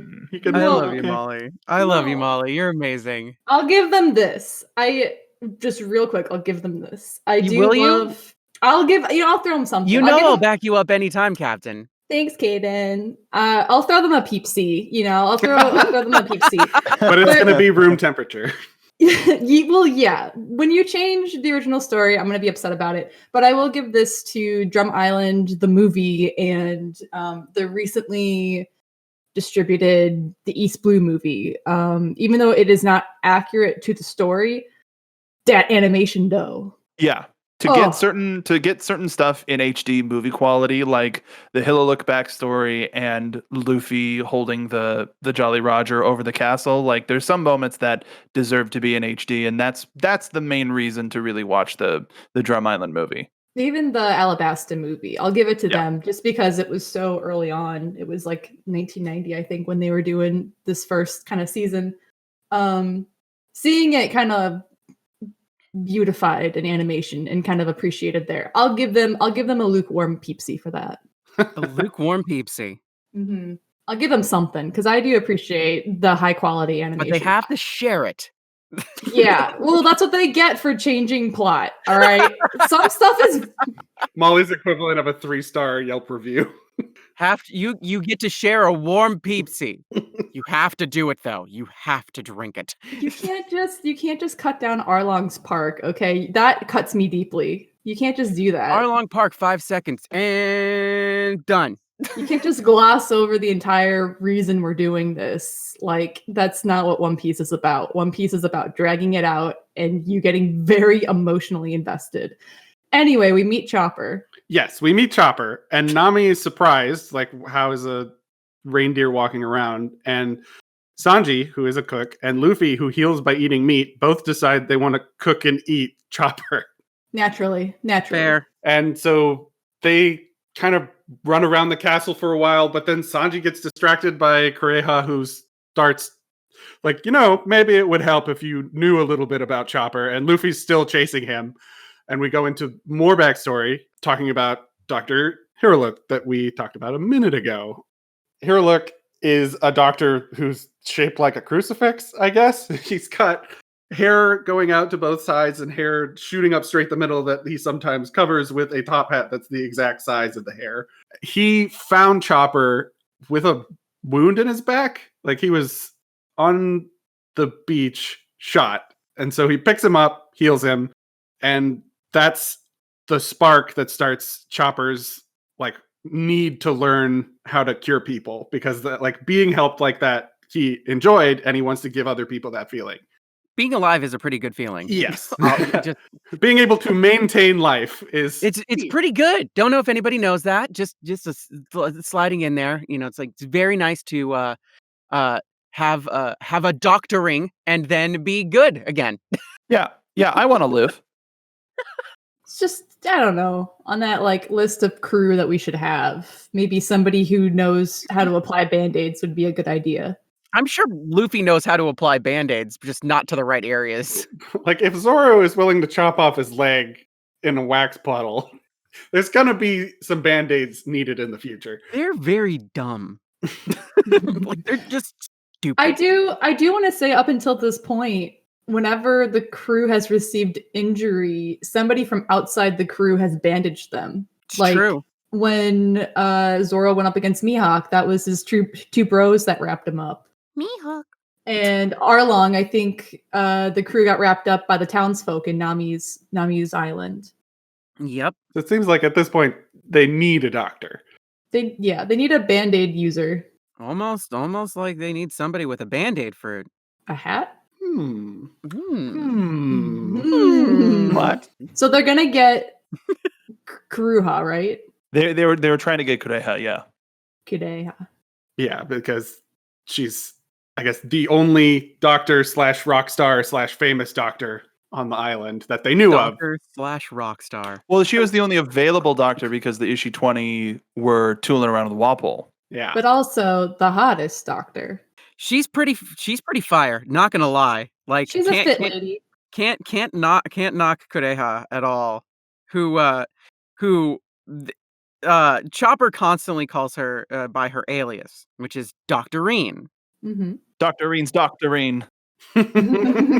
I love her outfit. I just wanted to like she's got this long flowing hair that's all like, gray, but she's wearing like this fiery jacket, and she's like all sorts of like she's like she's very sexy. She is a very sexy old lady. Oh, and she knows it. She's also like rock hippie styled. Like if you have an aunt or an uncle or a relative who followed the Grateful Dead followed her. It's like Yeah, they were honestly. inspired by her style. How old is she? How old is she? It's not She clear. is- Like No, she's 139. Holy shit, she looks fucking fire for 139. Let's go. Oh, yeah, and she'll tell you that. She specifically says, like, I think her age because she's like, don't you want to know how young, like, how I keep the secret, like the fountain of youth or whatever? And everyone's like, nobody asked you. It's like, okay, fine. I'll just be fucking fire over here by myself. she's got a medicine ball. She is the most. There it is. Hey! That's why he's the Here. laugh doctor. It's true though. She has like really big girl, like she created girl boss energy because she's so old. She's 139 years old. She was the first Tumblr user, and her only post is I'm a girl boss, and that's it. And she logged off and never went back. True girl Yes. boss style. True girl boss style. And I'm looking just to bring the reality to the situation. I'm looking at her photo in Wiki, and she has an interesting shirt on. But dude, you know what she has though? She's got big Guy Fieri energy, at least like outfit style. Yeah. Never forget. Yeah. If it were in a snowy area, she'd probably wear Crocs. Yeah, it's just like it's not the belly button ring, but the flames, and the sunglasses. She puts the sunglasses on her head. She could easily put the sunglasses on the back of her head so easily. Basically, so she isn't quite in Chopper's life in this flashback when she's describing his tragic backstory yet, because first Dr. Hiruluk has to kick Chopper out because he realizes he has a disease that's going to kill him in 10 days, and he doesn't want to make Chopper sad. But then he gets lured to Walpole's castle. This is all happening during Walpole's doctor hunt. Like, Walpole says all the doctors are sick. Like, the Ishin 20 are sick. Is there anyone that can help them? And Hiruluk shows up and sees that they're all okay. And he starts crying because he's happy that they're okay. And he doesn't have to worry about healing them. He's a nice guy. But then he's like, you're going to be executed because you're a doctor who's not working for me. And in that moment, he drinks a potion that Chopper made pre-doctor learning, because he found a mushroom that apparently if you drink it, you just explode. Hell yeah. One thing that 4Kids did for the edit for this is they just cut away for the explosion and they just cut to the hat. So it's like he drinks it and then the hat's flying. And it's He became a hat. Yes. What's the hat potion? And that's the hat that you put on Frosty the Snowman, and he comes alive as a drunken doctor. Hey, there you go. In his monologue before he drinks the exploded me potion, he convinces Dalton, who's at that point a guard, like the head castle guard for Walpole, that the country can be happy again. Like the king previous Walpole's dad was a nice king, and Walpole is not. Hence, doctoring. The ban on doctoring? The ban on doctoring. We'll call it that. So, smash cut. Back to the future. Or present. We're in the present. Walpole and his crew arrive back on the island. We've met, at this point, Chess and Kurumarimo, right? Yes, on the fight. In the fight before. On the ship before, yeah. So they distract the crew by basically being... Oh, what's the character's name? I completely wiped him from my mind because Describe. My Hero Academia throws purple balls to stick to people. Ew. Minato. I think that's right. Minato. Minato, yeah. Kacha. We meant Minata. Kacha. Okay, so there, Ew. one of them basically has a power that throws fuzzy black balls onto people that stick to people, which distracts Sanji while Wapol runs into the armory of the castle and eats a cannon. We learn that Wapol can become whatever he eats. He gets a cannon and tries to shoot it at Hiruluk's flag, which is on the top tower of Wapol Castle. Is it still called Wapol Castle at this point? Or Drum Castle? Drum Castle? The big castle in the middle of the island. The only castle on the Yeah. When the smoke clears, Luffy's up there. Well, actually, he tries to make Chopper feel real bad about Hiruluk dying. Shoots at the flag to destroy it, and Chopper like freezes, but Luffy goes up and catches the flag, and he's like standing there in smoke billowing out of the castle, having saved the what Kureha calls the memorial for Hiruluk. And it's a really badass moment, and it's worth watching and reading. Still one of the most iconic moments in the series, I think, because you get the real sense of Luffy both as a pirate, or all of him as a person, as a pirate, as a captain, and how like the idea of piracy in this world is different. Yeah.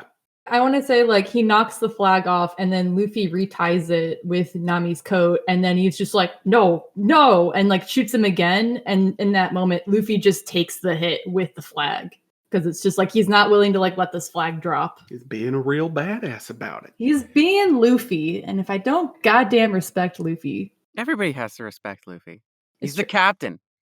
After that, Wapol gets serious and eats his two crew members. This was And so gross.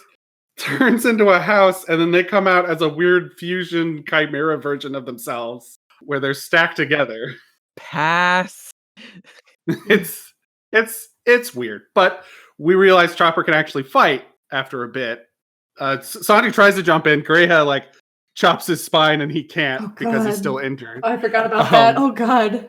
Yep. And Chopper starts fighting with the power of performance-enhancing drugs. Very true. The Yes. Rumble Ball. Rumble balls, they're totally normal and totally sanctioned by every single sporting group. It's less. Take a couple rumble balls. Your Zone your growth eyes- hormone.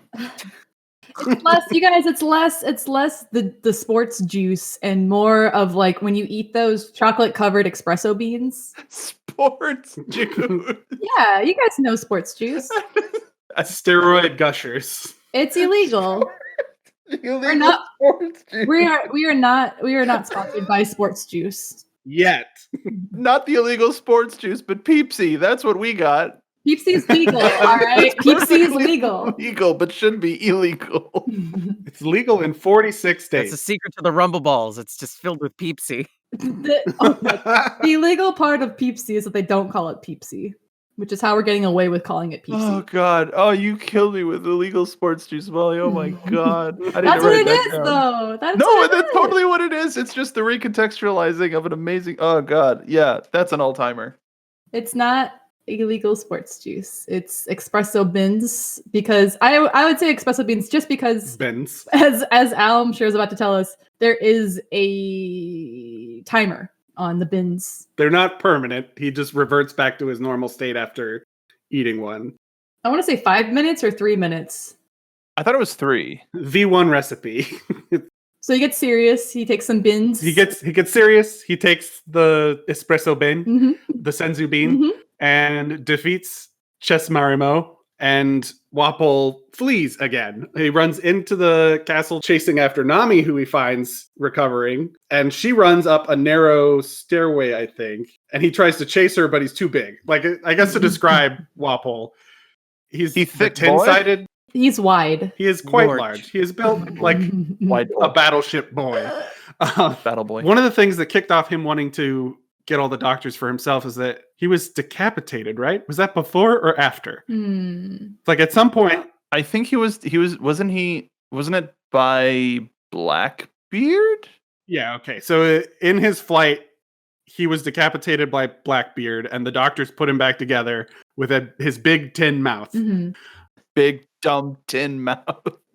Yeah, His that big, sounds normal. Stupid They gave him chew mouth. They gave him the chin. hmm Chin boy. So he's wide, and Nami is not. Mhm. So Nami, having the brain cell in this moment, was like, I'll go up a narrow staircase. And he can't fit up it for a minute, but he eats himself Mhm. and then becomes thin Mhm. and then keeps chasing. Mhm. Yeah, that's fair. Mhm. Yeah, you know how you do. Eventually, Luffy is pursuing them, trying to stop Wapol before he can get to Nami. But he reaches I wrote this down, the Royal Drum Crown 7-shot Bliking Cannon. Mhm. Mm-hmm. Sounds pretty badass, but it's been there for a while. Mhm. So he tries to shoot Luffy with it, but snowbirds, we could also talk about all the critters on the island. Snowbirds made nests in it, and so the attack just flops. And Luffy punches him out of the castle with, what is that punch called? Bazooka. That's the first appearance of Bazooka? I think so. Gumu Gumu no Bazooka? Yes. It's a punch so hard, he flew to another island. What if I punched him with 2 hands instead of 1 hand? Okay, Ooh. but if I can just reiterate, the first time we meet Wapol, this works. It's just a different punch. So Luffy big brain in it is just like, I'll do it again. I'll punch him more. I'll punch him harder. Bigger, He has- harder punch man go. The Hot exact same punch! problem-solving skill as Zoro. Mhm. Well, I have hands. This is why Sanji is so relevant. Essentially, that's the win state. Now, Wapol's gone. The island can continue. Luffy tries to recruit Chopper some more, but I think Chopper starts to agree, but he gets reluctant and he goes back to Kureha, who, in a callback to Chopper's interaction with Hiruluk of him kicking him out, Kureha starts trying to attack him to get him to leave. Go, get out of and here. He's an innocent child. Like, what the hell? Just every opportunity, people are shunning him away. Much like Baratier. Mhm, Sometimes you gotta Harry Henderson it. mhm. Get out of here! When it works, okay? True. So good old fashioned Amish shunning, but with guns. Mhm. Amish gunning. Yeah. Oh god. Chopper leaves, and they're all escaping down the mountain on a sled. They're sliding down the mountain, and Kureha and a bunch of other people on the island, I think, have access to this thing Hiruluk left, like right before he died, is this pink powder. Mhm. It's like Sakura powder. Mhm. Is that what it is? He'd been working on it because in allude to his origin story, what helped heal him was the all healing power of Japan's sakura cherry blossoms. Watching cherry blossoms fall cured his heart. Mhm. Shove that into a gun and shoot it into space. And from that point on, Drum Island is Sakura Island Mhm. because the snow falls like cherry blossoms. Mhm. Aw. And I think there is like a moment that they kind of explain it, but because Luffy yeets Wapol away, his crew, which is the consistence of all the doctors, are still on the island and are like, we're gonna stay. Like, we're so sorry. Because they also have like families there too, some of them, right? Yeah, well, they were all basically Kidnapped or abducted. extorted. Yeah, Yeah. sometimes that happens. Kind of Pirate, a- you It's know. like, What is it? It's like when you're kidnapped, it's for kids, but when you're an adult, you're abducted. They were all abducted. No, I mean it's kind of like it's whatever the particular drama or series or documentary wants to use for dramatic effect. It's Sure. like whatever sounds spicier in the moment. These people were kidnapped. These people were abducted. Abducted sounds like objectively a lot more spicy and fun to say. these people were rude scooped. Oh, gross. All right, Despite also how here we go. they've been kidnapped, extorted, however you want to put it, for so long, but they're still in full scrubs, and their body language is that they are still like clean, Mhm. which is gotta be highly inaccurate. Just some dirty surgeons. Well, I think when they like get reintroduced with their family, they start taking off the face masks. They stop having their arms up. They're just like, oh It was God, a great visual. we don't have to be fresh anymore. You don't have to be fresh anymore. Honey, I don't have to be fresh anymore. We'll try. Be a little. I mean, wash your hands at least. Yeah, 20 seconds. Just yeah. And this is another thing that I would recommend watching the movie for. I will let it drop after this. Is for the final moment where they fire the cannons and the Sakura starts to fall and Chopper cries in HD. That's a weird way to put it. But just they recontextualized that whole scene and made it look absolutely gorgeous, where I would find it very difficult for anybody to watch it and not also at least shed a single tear. Okay, so does that Beautiful moment. Is that on our movie watch list now? No, Because no, it's not. No, it's not. So That's people why I'm need to- talking about it, is because we're not going to watch it. So people need to do what's the thing that people could do on Anchor? You got to tell me again. My brain no working. Okay, so you dropped can go. I dropped the brain cell a couple arcs ago. What? I'll absolutely double fine. back and get it for. We have only what's one, coming up next. Caden. I'm going back for it. I have a million hands. All right, it's fine. Okay. So if you head to anchor.fm/Yayo Talk Show, which is where our podcast is hosted, you can click on your platform of choice and find where to listen if you prefer to listen on Spotify, Google Podcasts, what have you. But there is a button where you can support us, and you can sign up for either a $1, $5, or $10 supporting us a month. And I think we're trying to determine a threshold that if we hit, we'll do drunk watch-alongs. And we do have the great thing is that we've only like publicized that we have certain platforms, but if you go to certain platforms and put in Yayo Talk Show, you'll probably find us, because we've had plans, baby. Yo. Almost like ya and then yo. Almost. And talking. And then on a show. Oh God. It has to be a certain amount, though. I mean, I'll get drunk any day, but if you're gonna make me watch inaccurate One Piece, So how about we throw this one out there to the audience? This will be the segue into our filler before we end the show. What is fair to do the drunk watch along? What do you think? What do you think, as the avid listeners, as our loyal followers of the CrUno Pirates? You think is fair for a drunk watch along for, a couple One Piece movies? Because we're only watching a couple of them as dictated by the captain and, of course, the internet's Mark B. Donica, the brave warrior of the sea, because they have the most opinions on this. Al and I don't. Like, I haven't seen any of the movies. And Al and I have seen exactly one, which is our previous episode, and that's it. Oh, correct. So there's a bunch that Al and I have seen nothing but that one. So the captain and the brave warrior of the sea, of course, have dictated there's only a couple that we're actually going to watch Because they're good. yes. So per movie, I'll say per movie, what do you think is a fair amount of a threshold, audience folks? We'll leave it to them, and you can hit us up on social, and you can talk to us there and just be like, hey, I think this would be a fair amount, over on Twitter, which is at Yayo Talk Show. It would have to be an average, because like there's some movies that are way worse than others. And to a point where those ones would be a little bit more, and there are others that are just like kind of bad and still have moments. So Man, I don't know. I've seen The Room. I don't. You can't really hurt me anymore. You must be kidding, aren't you? Ugh. Oh, hi, Mark. Oh, hi, Oh, dog. hi, me. Mark.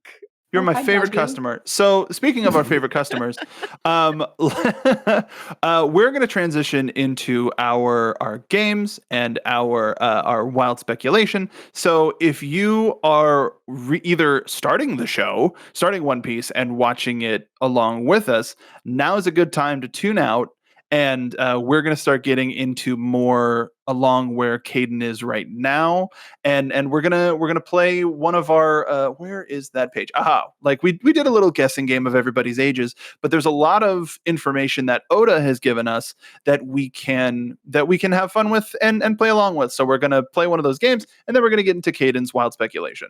And I'll say just real quick, there are two really important things that we learn at the end of Drum Island. We'll just pick it back up in the next episode. We'll do it. Okay. Because we're starting right quick with Alabasta. Yeah, Mhm. there's some segue stuff that happens in Drum Island that sets up the things that happen next, and it's better to leave that in a pin on the wall for next time. So let's do this. What are we doing, Mark? So today we are going to be guessing the nationalities of the Straw Hat Crew, and According to Oda. According to Oda. Now, what's interesting is there was a color spread quite some time ago. There were costumes that sort of threw people off the scent of what these were, but this is pretty a long-lasting idea, and I'm sure you can, from certain designs and certain ways that the characters carry themselves, this might be easier than not. So so again, we're kind of in spoiler territory for people that are in the Alabasta arc saga. So final chance. We are going to be guessing the nationalities. Let's start with the newest member of the Straw Hat Crew, Frankie. And Caden, since you were the most recent to meet Frankie, Wait, we're not going to talk about Jack Bonesman? what I'm saying is the most recent person to join the crew, which is Frankie. Mhm. Okay, but I mean, ooh, don't toy with me. This is what happened Listen, last time. So what I'm like saying is, weeks on end, Frankie's not going to join. Frankie's not going to join, and then Frankie joined. I'm not saying anything other than from where you are. We are starting with the person that joined the crew, the most recent, who is Okay, Frankie. Fair. Should I start, or should we start with Al or Molly? I would like to start with you, Caden. Okay. Yeah, I mean this one I feel is easy. This one's like softball, super simple. Based off of mannerisms, based off of kind of like how he handles himself and what he wears and everything. Frankie is easily 100% good old Merkin. You're saying he wears a merkin under his shorts? No, he is 100% from America. I understand. I'm with you now. Molly, Al, do you have any guesses? The guy's got an Elvis pompadour, man. There you go. There it is. It's gotta be America. Like sunglasses and a pompadour and a Speedo and no shame. Yeah. And a Hawaiian shirt. There's one element that people are forgetting that I think makes it the most obvious for what country he's from. But Molly, do you have a guess or do you agree? Oh, well now, since you said it like that. Dun dun. Watch Mark throw Molly off the scent. I mean, it's happened before. It has. Like, that's what game show hosts do. You're right. For his shenanigans. It's like, it's even now I'm like, well, I guess I could say I agree. I do agree with the American. That is, Frankie exudes big American energy. Especially just from like the lack of clothes, right? That there's just like there's no, I mean, specifically no shame. We met him in a place that's based off of Venice. No, Mark. No, Mark. And he's vacationing there because he is 100% an American man. All right. It's the Hawaii. He's powered by cola. It's the he's powered by quote unquote cola. It is. He keeps calling it cola, but I don't think so. There's something else in that. It's our original recipe cola. It's RC. It's Peepsy. Yeah, it's Peepsy. It's Peepsy. It's Peepsy, powered by Peepsy. Powered by Peepsy. It's really, if I'm going to be honest, it's the Hawaiian shirt that's big American. That's I don't know. Hawaiian shirt. He's got star tattoos. That's big. The Hawaiian shirt is big white guy American energy. He's also got the Popeye forearms. Yeah, he does have the Popeye forearms. One of the most iconic American cartoons. Again, no shame is the big one for me. Yeah, that's a good one. Yeah, I think do we all just want to final answer all American? Yeah, it's American. It's American. Yeah, no. Yay! Nice try, Mark. I said it like a minute ago. Yeah, You were tricking me too. All right. All right. So let's move on to our next most recent Straw Hat, Nico Robin. I'm gonna be Where really- is the illustrious Miss All Sunday from? We're gonna start with Captain Molly. I'm gonna be so mad. I'm gonna be so mad. It's interesting because when we first meet Robin, she's got the yeehaw energy, right? Mm-hmm. So So cowboy energy. Where do we get cowboy energy from? Ireland. Okay. Is that a No, lock? no, I'm asking if that's a lock-in. No, it's not at all. No, it's Okay. I'm gonna thought process so I give myself enough time. But we see the yeehaw energy. The yeehaw energy slowly goes away. Disappointing, but her other outfits so far have been fantastic. So We get don't less mind. yeehaw, and it's interesting now that I'm kind of like talking about it. It's like, did that yeehaw energy come from the Baroque guy? No, the guy who helped her off her island. yeah, you're probably right. Oh, Jaguar D Sol? Doesn't he have a cowboy hat? He does. Yeah. You guys, I've never thought about that before. That's really sweet. Dada she. the laugh that makes us cry. Yeah. Which also is very similar to Luffy's laugh. There's no dadashi, but it's she. Which, man, look at me. You're buying yourself thought time. I'm Yeah. sorry, but I'm thinking about the wrong stuff right now. I'm getting like teared up thinking about So it. Ireland is your final answer. Not at all. No, it's like she loses the yeehaw energy. If the yeehaw energy was influenced by somebody else, I feel like I don't even know. I feel like she's got big, maybe Japanese energy, or she comes from an island that's You gotta like pick one.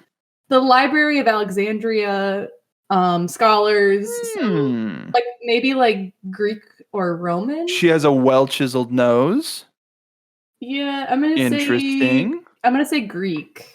Okay. In that mindset of like the Library of Alexandria philosopher type thing, history. Just so we're clear, Molly, Library of Alexandria was in Egypt.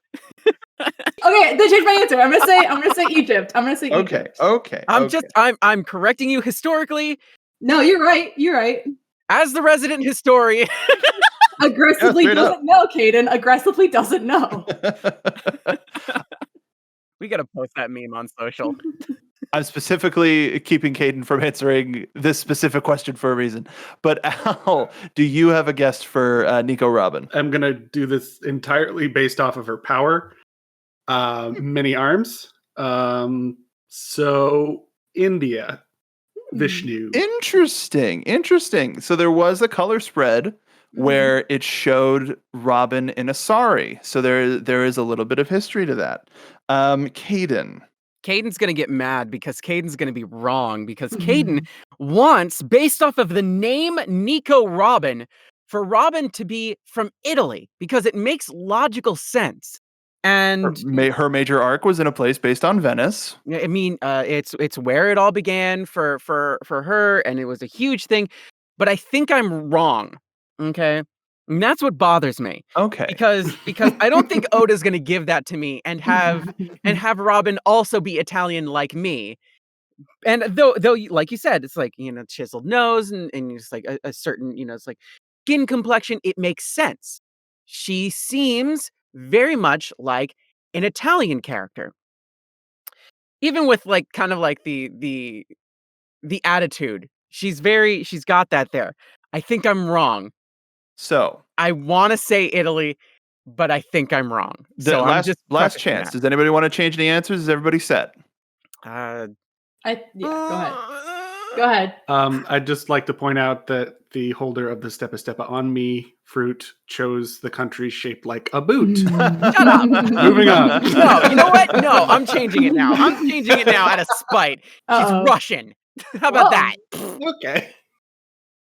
Point for Caden Jensen. What? Nico Robin Wait. Nico Russian? Robin. Russian? is Russian. Oh! What the? That's Spike so gets you not points, right. man. No, I reject Caden, canon and Caden. substitute my own. She's Caden. Italian. How dare There you? is stuff in the future that will continue to reinforce Her that name she is is Russian. Nico Robin. She's got the features. She's got the complexion. She's So Italian. this She's isn't this a isn't a Russian thing spy. of Nah, where they are rejecting from canon. in the One Piece world. This is of if they existed in our world, where they would be from. Well, you know what? Fan fiction is all about rejecting canon and substituting our own, so that's what I will be doing. I'm not going to tell you what my name is on AO3, but if you start seeing an influx of Nico Robin things where she's from Italy, then you know it's me. Nah, I'm for it. Let's It's funny. go ahead, Molly. It's funny. It's like right when you said that, I was like, "Oh yeah, I think I did know that," but you know how that goes. It's always somebody's gonna remind me of it first. So, I mean, there's only so much room in our heads. Yeah. truly, Like, that's why we let Caden have the brain cell, because we're just chock full of useless knowledge. Let's talk about our most cuddly boy that we talked about this episode, Mr. Tony Chopper. Oh boy. Let's start with Al. Where is Tony Chopper from? I mean, reindeer. It's Canada. Oh. Oh, okay. Uh-huh. It's a Like, nice, well, it's a it's- big, vast, snowy place. I see where you're getting that from. And there's bison. The place where he's from, there's reindeer and bison, so it's Canada. And bipedal giant rabbits. Got it. Yeah, no, that sounds Yeah, like you Canada know. to me. Yeah. I've never visited, but It sounds Wait, who? right to me. Caden, do you have a guess for Mr. Chopper? No, I agree with Al. Chopper's Canadian. He is very sweet. The thing is the only thing that makes Chopper not Canadian. No, even that is just like, oh, shut up, and all that like stuff. Is like He's got a saying Labatt blue nose. He's being he's oh god. when he's accepting a compliment, even the like, oh, shut up, it's like, don't be stupid, blah blah blah. He's saying it politely, so that's very Canadian. Nice boy. Captain? I'm gonna go for the obvious answer. I'm gonna say North Pole. North Pole. There's nothing there. Right. Molly. So do you Rudolph. want to say Antarctica or like I've never been to the North Pole, Mark. I don't know. What's all sorts of flying reindeer. All right. is that?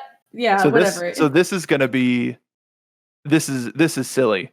Point for Alan Caden. It's Canada. Damn Like, it. come on. Canada. There you go. Yeah. I mean, there's Rockies. It's Easy, the easy. Rocky Come on, let's Mountains. go. All right, let's go to our. There's the couple of our first core five that'll probably go pretty fast. So let's talk Sanji. Caden, do you have any guesses? Yeah, real easy. He's from France. Yeah. Oh, all right. Is that a France from you too, Molly? Yes. Al. I If he's Italian, I'm gonna be so mad. I'm gonna be so mad. Germany. Do you want to change your answer? No, Okay, he's from I'm- France. I'm making him from France. All right. You know what? I'm- I'll say to play the board. I'll say he's from Italy. I'm gonna say he's from Are Germany. you saying that This- because he's blonde haired? Wow.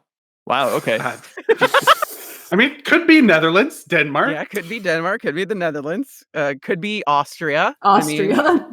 In a shocking turn of events, this is a point.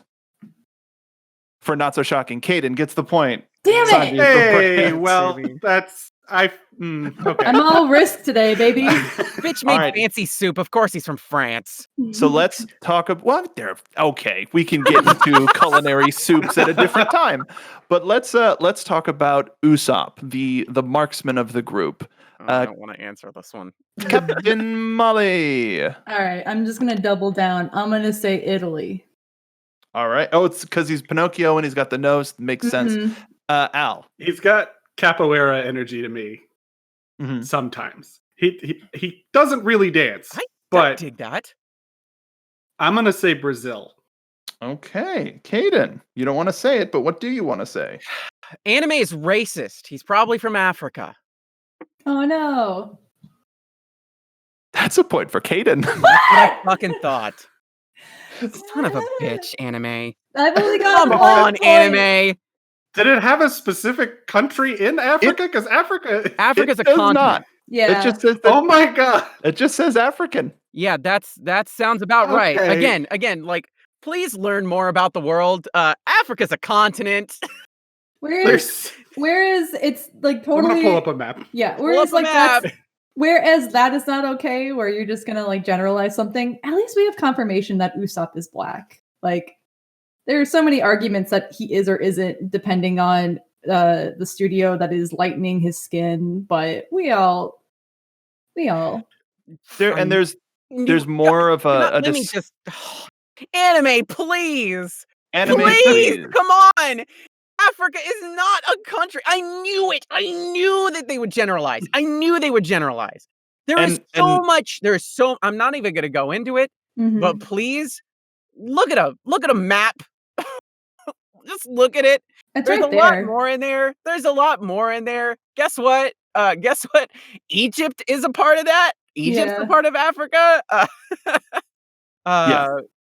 Sudan is a part of it. Everything that Ethiopia, I've- Kenya. Ethiopia. everything that I've South found Africa. doesn't specify where. Of course. Just is. Shocking. But I will say, in the color spread that I mentioned before, he is drawn in carnival attire. Mhm. Okay. Well, shit. Mhm. No, truly, like really, like there's some of the ones that people are drawn in match up to what Oda says, and others aren't. Like Nami's doesn't match up. So for Nami, where is she from? Where do we live out? Caden.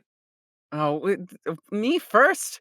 Yeah, and the I gimme think- gimmes. That's right. Mhm. I don't know. She's got to be from some European country. Like Okay. hands down. I don't want to like throw a weird one out there. It's like she's from Turkey. Uh, I don't know. Now I need to buy time. Nami's kind of nondescript, which is weird. I mean, There's to a there's say a that, bit of a giveaway in her design of There's a- like the region. there's a bit of a giveaway. A Yeah. bit of a giveaway. Mhm. Okay, a bit of a giveaway in her design. Do you want some time to think? Because Al sounded like he had a breakthrough. Yeah, give me a minute to think about Nami for a second. Al. I was thinking Spain or Greece, and then you said her design and Greece. So you're gonna say Greece? Yes. Okay. Cautious, yes. Molly. I'm gonna go empty brain. I'm gonna say Ireland for the ginger hair. Okay. Very nice. Very nice. Oda hasn't been doing that. That's kind of the thing that bothers me because that's where I was thinking too. Oh. I don't know. I want to lean into like something that's probably a little more central, like a Switzerland or Hmm? I feel like you're messing with me. M? Like I feel like you're messing with me. I feel like you're messing with me. No. Mark, no. No. He I wouldn't. feel like it's a central one. It's not France. It's not the UK. It's not something too far to the right. We're not going with a Romania or Bulgaria or Greece.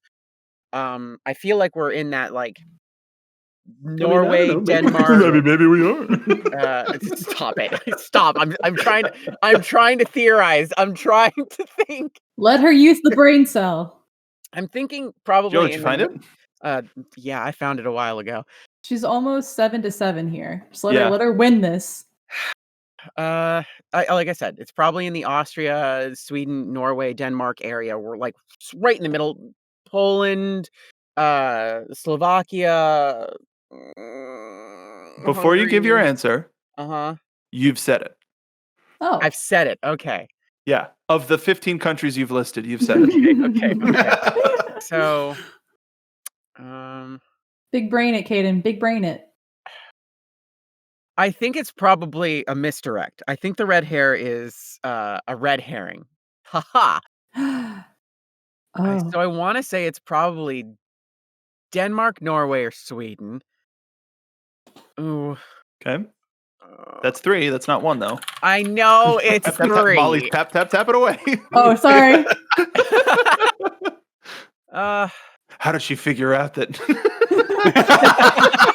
I can't believe she called. Wait. You said it was something she wore, right? No, I said it was something in her design. Something in her design. 10 seconds left. Oh, come on! Don't give me Yeah. time. We Don't have give me time. We have to move on. You've got two more, and you're theorizing. Fuck. She's got the blue and the blue shirt with the white, but she's got what's her color schemes? Blue, white, and gold in the OG. Mm-hmm. Sweden. Point for Caden Jensen. Oh my god! It's the flag. Take it isn't home, it? Caden. You got 2 more you got to get right, and you will Okay, win. I was I feel like thinking- these two are going to be the easy ones. Like, So then let's barrel through. Caden, Zoro. What do you got? oh, he's from Japan, buddy. That's easy. Molly, Yeah, samurai equal Japan. Al. Okay, so Let's barrel through it. goddamn. Hmm. it's gone. Al, you literally have all of the information. I know. I gotta say. I mean, Mhm. it can't be Japan. It I'm can't be sorry. Japan. It can't be. I don't think it's Japan. Listen. I vote every other country. And any other? Okay, pick a country then. This is confusing because in the color spread, they have Zoro in Lederhosen. Yep, he's German. So is that Drinking your beer. guess, Al? I mean, Al, This is awesome. This is amazing. I'm at this point where I have information that I could say to justify what my answer is, but if I say it, then those are I spoilies. can mute myself for a second. No. Al, Al. you can just use the information Al, empty brain and it. not say it. Just empty brain it, like me. Ugh, Be inspired by our captain. Yeah, it's easy. 10 seconds. Put it. it's gone. It's gone. 8, 7, 6, Al McClellan. 5, 4, 3. Okay, Germany. Al, what the hell? He's Japanese. That's fine. See, Al pulled a me where he was like, I'll play the field, and then guess what? It's wrong. The field has been played. All right. I've been playing. Captain. What? There you are. Okay. Oh. Are you there? I thought you meant Luffy. I'm sorry. Well, our final character for this round is Mr. Monkey D. Luffy. Where is Luffy from? I feel like again the easy answer is Japan, but I don't. In the think color spread, he was in a samurai outfit. Well, Yeah. that's just misdirection at this point, isn't it? Oh, yeah. Mhm. It's just I'm trying to think like what energy Luffy exudes, like nationality wise, because I'm gonna tell you, I think it's a lot easier than you're making it. I had a theory about this a long time ago, and I like even extrapolated a bit into Caden's log in our Discord server. Captain, would you mind if Caden took the lead on this one then? yeah, go for it. So there's a particular energy that Luffy gives off, and it's like he feels very much like, I want to say he's from Brazil. There just seems to be an energy about him that matches up there for me, and I don't know. It's just like there's some. So in that regard, so let's think about the family line for that too. So that means Garp is Brazilian. That means Ace is Brazilian. I'm not even so sure that Ace and Luffy are brothers at this All point. right, I already talked about we're not that. there yet. I'm just going along a certain thought process. Skipping ahead. So okay, Caden, you've got Brazil. I think Molly. I've thought about this for a long time. I think he's Brazilian. I feel like Caden is correct, but in lieu of again playing the field again, I feel like I could also make an argument that there are certain characteristics about Luffy that I feel like I could make an argument that he's American, but because we already have Frankie who's an American or quote unquote like is America themed, I don't think that Luffy is America themed. But then if I had to pick a country, it's just so easy to say Brazil, I guess. I'm telling you, you're Because we did talk about it. You're right. We did talk about talked this. about it a lot. Caden's had a bit of a track record in this game show alone. So what I mean, if you're going with Caden's answer, that seems like a sure bet, right? You know what? What are you doing? Fool me. What are you doing? I'm being a game He show knows host. his power. I'm being Fool a me game show once. host. This is Fool wrong. me once. Shame on me. Fool me twice. Shame on you. Fool me 3 times, 4 times. It's 5 times, 6 times. 7 times. The 7th time. A lot of fooling. Fula is fula happening. on me. The 7th time, I think I didn't even put money in Brazil. I put money on Caden. That's... All I think right. Caden is right. Believe in the Caden that believes in you. Valid choice, Captain. Al. I gotta say Japan just because No. like he's the protagonist of the thing, You and when somebody's fool. making a manga, You sure, yes, I agree. I am foolish. won. You're fool. You're a fool. Caden, no one can touch you points wise right now. So I know, but like I don't. I've already I lost. don't. Listen. He's got such Latin American vibes to him. He just does. interesting. And it's Interesting. like in my heart, I'm saying Brazil. boy. In my heart of hearts, I'm saying Brazil. Let's hear it. Let's see it on the board. Well, Mark. okay, so let me double check though. Al, you're saying Japan, right? Yes, Ow. Okay. Al, and I have greatly disappointed. Al, you. Yeah, I've got some good news for Al. At the last second, he stuck to his guns and still came up short because Luffy is from Brazil. Yeah. What the fuck? Let's That is go, an baby. 8 for 8 clean sweep from Caden Jensen. Boom. That's why I put money on Caden. That's the way you do it, baby. And so if there are any other crew members that join in whatever sort of time frame, we will do a supplementary Q&A. Age and it would have to be age and nationality. Yeah, age right? and nationality now. Yeah. Cool. And there are some other ones. There's like favorite food, favorite color, or like what color they're no. associated with. Like Well, there's that's not. What do you guys think Luffy's favorite food is, though? We'll find out next time. yeah, on seriously. Yayo On the Talk. Yayo Talk Show, Trivia be Central. To be continued. But Okay. before we go, it's time for Caden to just let loose. And so now we're past like the spoiler warnings. So where specifically are you in the show, and what's on your mind?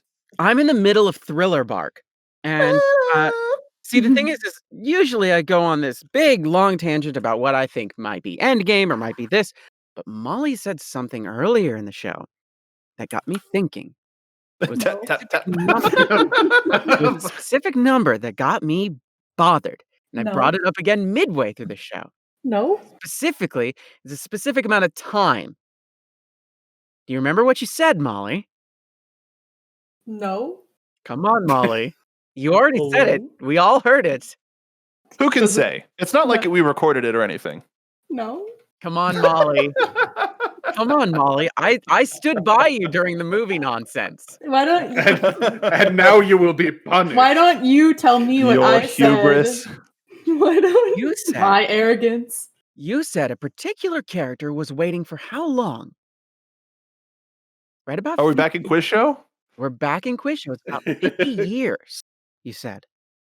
Recently, I just met a character that had been, waiting about the exact same time,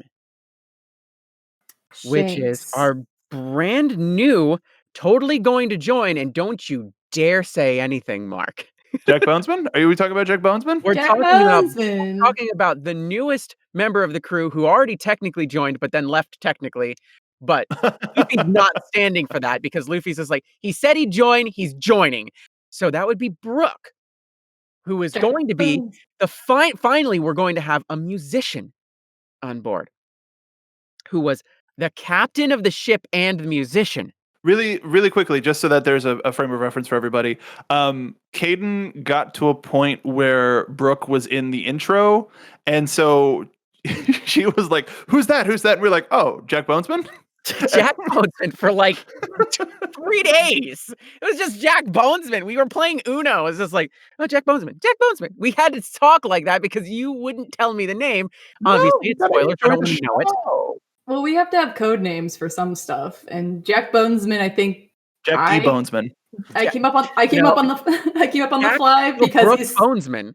he is similar to Jack Skellington from at Very least musical. yeah, it's very He's a similar. bonesman. So on the fly, He'd be the Bonesman. I big brained Laugh, by the way. Love his laugh. yo.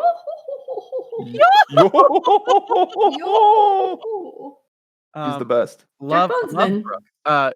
Brooke is officially my second favorite character, by the way. Like, Nice. it's Robin, then Brooke. Brooke within a single episode is just like, yep. I fall in love with characters immediately. I'm a love at first sight kind of gal. That's just how I work. Mhm. That said, you said this particular character was waiting for about 50 years. Mr. Brooke was doing about the same. Mr. Bonesman, please. Mr. Bonesman, excuse me. Jack the Brook The- Bonesman was waiting Mhm. about 50 years. So here's my Hail Mary pass. Based off of everything that we just went over again, because I had kind of forgotten about things. Um, the character that Laboon was following, the ship that Laboon was following was Brooks. So Laboon has been waiting for Brooke this whole time, and Brooke died. So technically, something that I believe it was Mark said earlier, this person Hmm? could have been dead. It's like waiting 50 years, this person could be dead. Well, He I is. did I say that? It was either Okay. you That's not even me like trying to mess with I anything. I was don't know. either you or Al. Somebody said it. We are the same person. Same hat. We are the same person.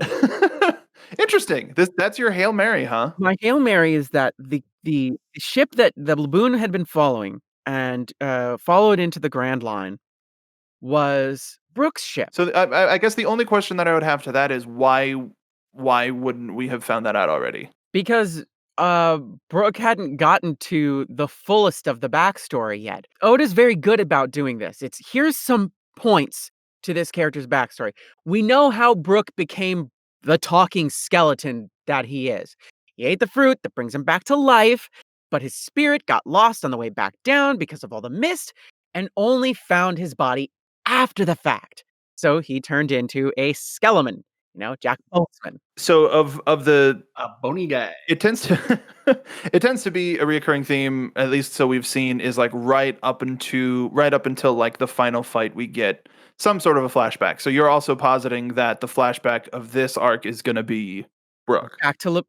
Brooke back to Laboon, like a baby little Laboon, just like I love you, Brooke, you're the best, and just like follows them into the Grand Line, and then like gets stuck there because hey, wait, you're tiny baby whale, maybe don't follow us, stay here until maybe you're stronger. Oh, We'll they give come him like back the for chopper you. treatment where it's like, Yeah. stop. It's like, you know what? We love you. We think you're great, but you're not strong enough for this, and we don't feel right because you'll probably die. We'll Just come plop back him on for the you. ship. We'll double Your back. He's a soup whale. tastes bad.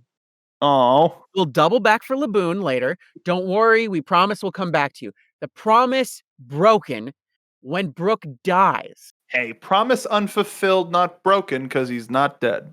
Well, he died, so the promise broken, but reignited in the fact that he ate the fruit that did nothing, but then brought him back to life. Reignited, and it feels so good. Interesting. so I Interesting theory. I think what's gonna happen is Thriller Bark's whole thing is gonna be we're gonna get Jack Bonesman's shadow back, and in doing so, Luffy's gonna be just like, look, I beat the hell out of Dracula or whatever. and takes back the soul of Brooke. And Brooke's just like, okay, cool. I'm gonna join you. But in between that, there's gonna be just like, I made a promise, which is everybody's thing. I made a promise. I Right. mean, you take a look at Usopp. I made a promise.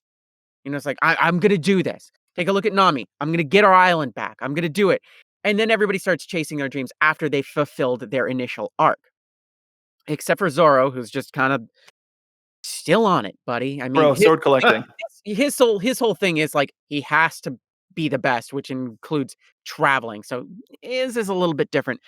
But Well, I have these swords in my hands. everybody's like And I main still got arc my legs, so deals with getting like an approval.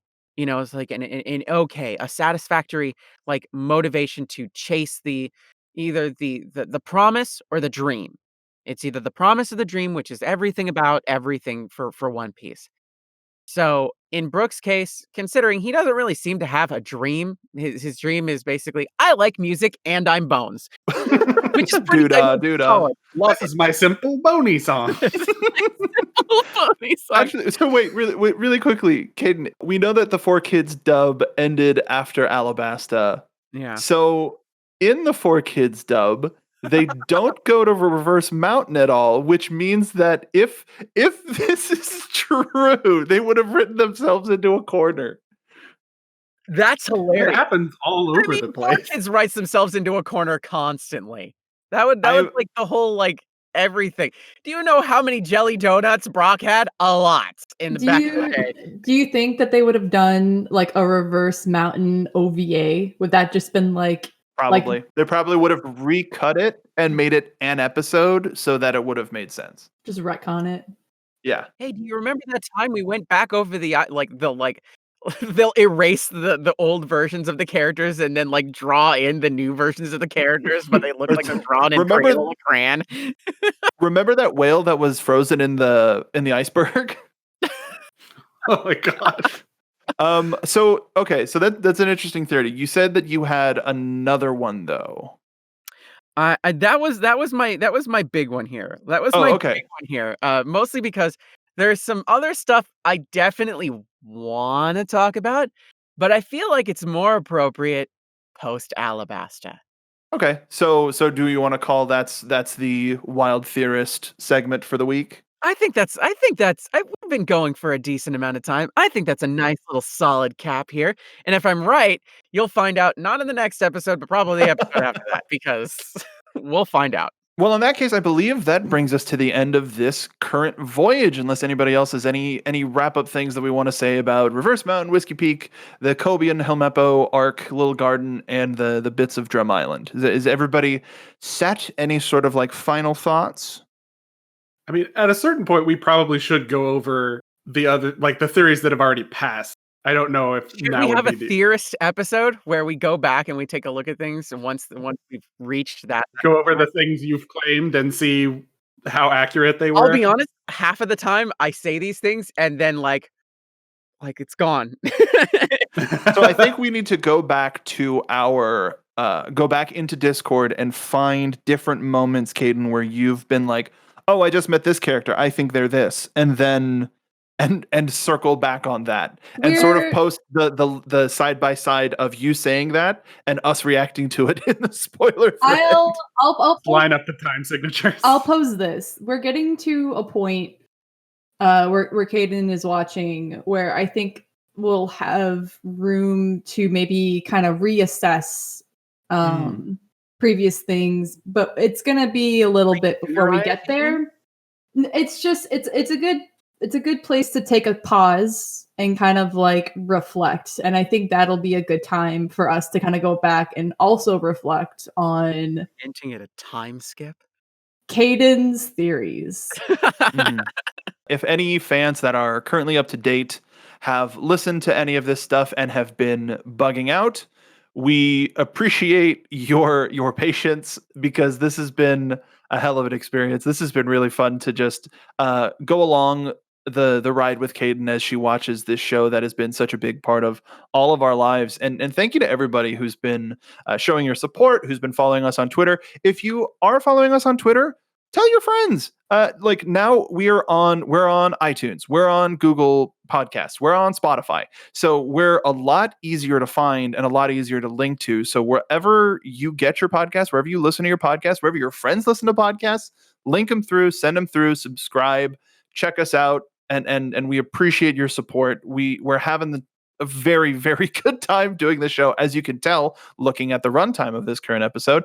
But before we go, if anybody listening is new to our variety of hosts, we'd like to allow the opportunity to promote and follow wherever their private stuff is. So let's start with Al. Where can the folks find you? You can find me at Al McClelland Jr. ALMCCLELDJR on Twitter, and that if you look up that string of letters, you'll probably find me everywhere else. Caden. You can find me on Twitter, Tumblr, Instagram, and it's just my name, KDINJENZEN, all spelled out together. That's Caden Jensen, and you can find me also on the Rooster Teeth website, and it's just Caden there. You can find me on Twitter, Instagram, and Twitch at Mark Bidonica, and if you search for Mark Bidonica, you can probably find me most places anyway. And how about you, Captain? Got me on Tumblr and Twitter. Twitter is TEHFLOOD, and Tumblr is Molly Flood and Molly K Flood, depending on what you're looking for. So going along with how most arcs and sagas have ended now that you've listened to the episode, you've joined the CrUno. With that comes the responsibility of telling your friends, leaving a comment, following us across all social media at Yayo Talk Show, and letting Caden watch the show in peace. So come aboard, and we'll see you next time on the Yayo Talk Show. Talking about One Piece.